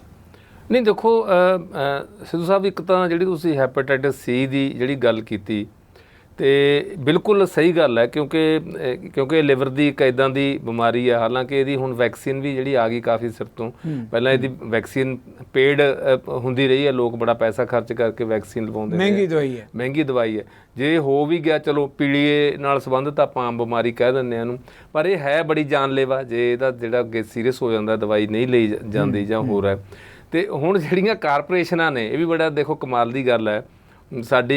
ਸਾਡਾ ਪੋਲੀਟੀਕਲ ਸਿਸਟਮ, ਸਾਡੀ ਬਿਊਰੋਕਰੇਸੀ ਜਾਂ ਕਿਸ ਤਰੀਕੇ ਨਾਲ ਹੁੰਦੇ, ਇਹ ਡਿਪਾਰਟਮੈਂਟ ਇੱਕ ਚੱਲ ਰਿਹਾ ਆਪਣੇ ਪੱਧਰ 'ਤੇ, ਉਹਦੇ ਵਿੱਚੋਂ ਇੱਕ ਅਲੱਗ ਕਾਰਪੋਰੇਸ਼ਨ ਬਣਾਤੀ ਤੇ ਉੱਥੇ ਕਿਉਂਕਿ ਕਹਿੰਦੇ ਜੀ ਡਿਪਾਰਟਮੈਂਟ ਦੇ ਵਿੱਚ ਆਹ ਸਾਨੂੰ ਸਮੱਸਿਆਵਾਂ ਆਉਂਦੀਆਂ, ਕਿਉਂਕਿ ਕਾਰਪੋਰੇਸ਼ਨ ਦੇ ਵਿੱਚ ਹੋਰ ਤਰ੍ਹਾਂ ਦੇ ਰੂਲ ਹੋਣਗੇ, ਉੱਥੇ ਨਹੀਂ ਆਏਗੀ। ਸਿਰਫ ਤੇ ਸਿਰਫ ਆਪਣੇ ਵਿੱਚ ਚਲੋ ਸਾਡੇ 4 ਅਧਿਕਾਰੀ ਜਿਹੜੇ 10 ਹੋਰ ਉਹਦੇ ਸੈੱਟ ਹੋ ਜਾਣਗੇ। ਤੇ ਪਰ ਇਹ ਵੀ ਇੱਕ ਨਵਾਂ ਮਹਿਕਮਾ ਤਾਂ ਬਣਾ ਲਿਆ। ਹੁਣ ਉਹ ਆਪਸ ਦੇ ਵਿੱਚ ਜੇ ਹੁਣ ਇਹ ਮਸਲਾ ਕਾਰਪੋਰੇਸ਼ਨ ਦਾ ਨਾ ਹੁੰਦਾ, ਕਾਰਪੋਰੇਸ਼ਨ ਹੁੰਦੀ ਹੀ ਨਾ, ਫਿਰ ਉਹ ਕਿਹਨੂੰ ਕਹਿੰਦੇ। ਹੁਣ ਤਾਂ ਉਹਨਾਂ ਨੇ ਆਪਣੇ ਹੀ ਡਿਪਾਰਟਮੈਂਟ ਨੂੰ ਦੋਸ਼ੀ ਠਹਿਰਾਤਾ ਨਾ ਜੀ। ਉਹ ਤਾਂ ਇੱਕ ਸਕੀਆਂ ਭੈਣਾਂ ਵਾਲੀ ਗੱਲ ਹੈ, ਕਾਰਪੋਰੇਸ਼ਨ ਤੇ ਡਿਪਾਰਟਮੈਂਟ ਦਾ ਉਧਰੋਂ ਹੀ ਬੰਦਾ ਉਧਰ ਲਾਇਆ ਹੁੰਦਾ, ਇੱਕੋ ਹੀ ਮਹਿਕਮਾ ਤੇ ਉੱਤੋਂ ਵਿਭਾਗ ਇੱਕ ਹੈ ਜਿਹੜਾ ਇਹਨਾਂ ਨੂੰ ਡੀਲ ਕਰਦਾ। ਸੋ ਇਹ ਤਾਂ ਐਵੇਂ ਉਹ ਹੁੰਦੀ ਹੈ ਨਾ ਗੱਲ ਕਿ ਇੱਕ ਦੂਜੇ ਸਾਈਡ ਠੋਣਾ ਭੰਨਣ ਵਾਲੀ ਵੀ ਜਿਹੜੇ ਡਿਲੇ ਦੇ ਲਈ ਉਹ ਜ਼ਿੰਮੇਵਾਰ ਹੈ, ਪਰ ਇਮੀਡੀਏਟ ਜਿਹੜੀ ਇਹ ਹੈਲਪ ਹੋਣੀ ਚਾਹੀਦੀ ਹੈ। ਦੂਜੀ ਗੱਲ ਜਿਹੜੀ ਤੁਸੀਂ ਕੀਤੀ ਹੈ ਗੌਰਮੈਂਟ ਆਫ ਇੰਡੀਆ ਵਾਲੀ ਜਾਂ ਯੂਨੀਅਨ ਗੌਰਮੈਂਟ, ਇਹਦੇ 'ਤੇ ਕਿਉਂ ਨਹੀਂ ਜਿਹੜਾ ਹੈ ਪੰਜਾਬ ਨੂੰ ਜਿਹੜਾ ਇਹ ਦਿੱਤਾ ਜਾ ਰਿਹਾ, ਇਹ ਵੈਸੇ ਬੜੀ ਕਮਾਲ ਦੀ ਗੱਲ ਹੈ। ਜਿਹੜੀ ਪਿਕ ਐਂਡ ਚੂਜ਼ ਹੈ ਨਾ ਜੀ, ਇਹ ਬਹੁਤ ਖਤਰਨਾਕ ਹੈ। ਬੀਜੇਪੀ ਨੇ ਤਾਂ ਸਿੱਧਾ ਹੀ ਕਿਹਾ ਹੋਇਆ ਵੀ ਜਿੱਥੇ ਡਬਲ ਇੰਜਣ ਸਰਕਾਰ ਉੱਥੇ ਡਿਵੈਲਪਮੈਂਟ ਕਰੂਗੀ ਸੈਂਟਰ, ਜਿੱਥੇ ਡਬਲ ਇੰਜਣ ਨਹੀਂ ਹੈ ਤੇ ਉੱਥੇ ਸਾਡਾ ਜਿਹੜਾ ਕੋਈ ਮਤਲਬ ਨਹੀਂ ਹੈ। ਪੰਜਾਬ ਦਾ ਜਿਹੜਾ ਆਪਣਾ ਜੈਨੂਨ ਫੰਡਸ ਨੇ ਉਹ ਨਹੀਂ ਦਿੱਤੇ ਜਾ ਰਹੇ ਪੰਜਾਬ ਨੂੰ। ਪੰਜਾਬ ਦਾ ਜਿਹੜਾ ਰੂਰਲ ਡਿਵੈਲਪਮੈਂਟ ਦਾ ਫੰਡ ਰੋਕਿਆ ਹੋਇਆ ਹੈ, ਚਲੋ ਹੁਣ ਤੇ ਹੋਰ ਰੋਕੇ ਹੋਏ ਨੇ। ਜੀ ਹਰਪਾਲ ਜੀ, ਆਪਾਂ ਨੂੰ ਸਮੇਂ ਦੀ ਮਨਜ਼ੂਰੀ ਹੈ। ਤੁਸੀਂ ਡਬਲ ਇੰਜਨ ਸਰਕਾਰ ਦੀ ਗੱਲ ਕਰਦੇ ਵੀ ਉੱਥੇ ਕੰਮ ਕਰੇਗੀ। ਮੈਨੂੰ ਲੱਗਦਾ ਪਤਾ ਨਹੀਂ, ਅੱਜ ਕੱਲ੍ਹ ਗਰਮੀ ਦਾ ਮੌਸਮ ਹੈ, ਜਿੱਥੇ ਡਬਲ ਇੰਜਨ ਦੀਆਂ ਸਰਕਾਰਾਂ ਉੱਥੇ ਅੱਗਾਂ ਵੀ ਬਹੁਤ ਲੱਗ ਰਹੀਆਂ। ਸੋ ਲੋਕ ਇਸ ਕਰਕੇ ਸੋਚਣਗੇ ਕਿ ਸਿੰਗਲ ਇੰਜਨ ਜ਼ਿਆਦਾ ਕੰਮ ਕਰੇਗਾ ਕਿ ਡਬਲ ਇੰਜਨ ਜ਼ਿਆਦਾ ਕੰਮ ਕਰੇਗਾ, ਕਿਉਂਕਿ ਮਨੀਪੁਰ 'ਚ ਵੀ ਡਬਲ ਇੰਜਨ ਸੀ, ਹਰਿਆਣਾ 'ਚ ਵੀ ਡਬਲ ਇੰਜਨ ਸੀ। ਸੋ ਨਹੀਂ ਚਲੋ ਇਹ ਤਾਂ ਹੁਣ ਦੇਖੋ ਕਈ ਵਾਰੀ ਕੁਦਰਤ ਆਪਣੇ ਤੌਰ 'ਤੇ ਹੀ ਇਨਸਾਫ ਦੇਣਾ ਸ਼ੁਰੂ ਕਰ ਦਿੰਦੀ ਹੈ ਨਾ ਜੀ। ਜਦੋਂ ਬੰਦਿਆਂ ਤੋਂ ਇਨਸਾਫ ਨਾ ਮਿਲੇ ਫਿਰ ਕੁਦਰਤ ਕੋਲ ਇੱਕ ਆਪਣਾ ਤਰੀਕਾ ਹੈਗਾ। ਐਬਸੋਲੂਟਲੀ ਗੱਲ ਤਾਂ ਸਿਸਟਮ ਦਾ ਤੁਹਾਡੀ ਨੀਅਤ ਦੀ ਹੈਗੀ ਹੈ। ਗੱਲ ਇੰਜਨ ਡਬਲ ਇੰਜਨ ਦੀ ਜਾਂ ਸਿੰਗਲ ਇੰਜਨ ਦੀ ਨਹੀਂ, ਕਿ ਸਰਕਾਰਾਂ ਆਪਣੇ ਲੋਕਾਂ ਪ੍ਰਤੀ ਕਿਸ ਕਦਰ ਜਵਾਬਦੇਹ ਹੈ, ਚਾਹੇ ਪੰਜਾਬ ਹੋਵੇ ਕੇਂਦਰ ਹੋਵੇ। ਹਰਪਾਲ ਜੀ ਮਿਹਰਬਾਨੀ, ਹੁਣ ਆਪਾਂ ਨੂੰ ਸਮਾਂ ਇਜਾਜ਼ਤ ਨਹੀਂ ਦੇ ਰਿਹਾ। ਇਹਦੇ ਨਾਲ ਹੀ ਅਸੀਂ ਆਪਣੇ ਦਰਸ਼ਕਾਂ ਕੋਲੋਂ ਲਵਾਂਗੇ ਇਜਾਜ਼ਤ। ਅਗਲੇ ਹਫ਼ਤੇ ਫਿਰ ਕਿਸੇ ਅਹਿਮ ਮੁੱਦੇ 'ਤੇ ਤੁਹਾਡੇ ਨਾਲ ਕਰਾਂਗੇ ਮੁਲਾਕਾਤ। ਤਦ ਤੱਕ ਲਈ ਸਾਡੇ ਦੋਨਾਂ ਵੱਲੋਂ ਸਤਿ ਸ੍ਰੀ ਅਕਾਲ।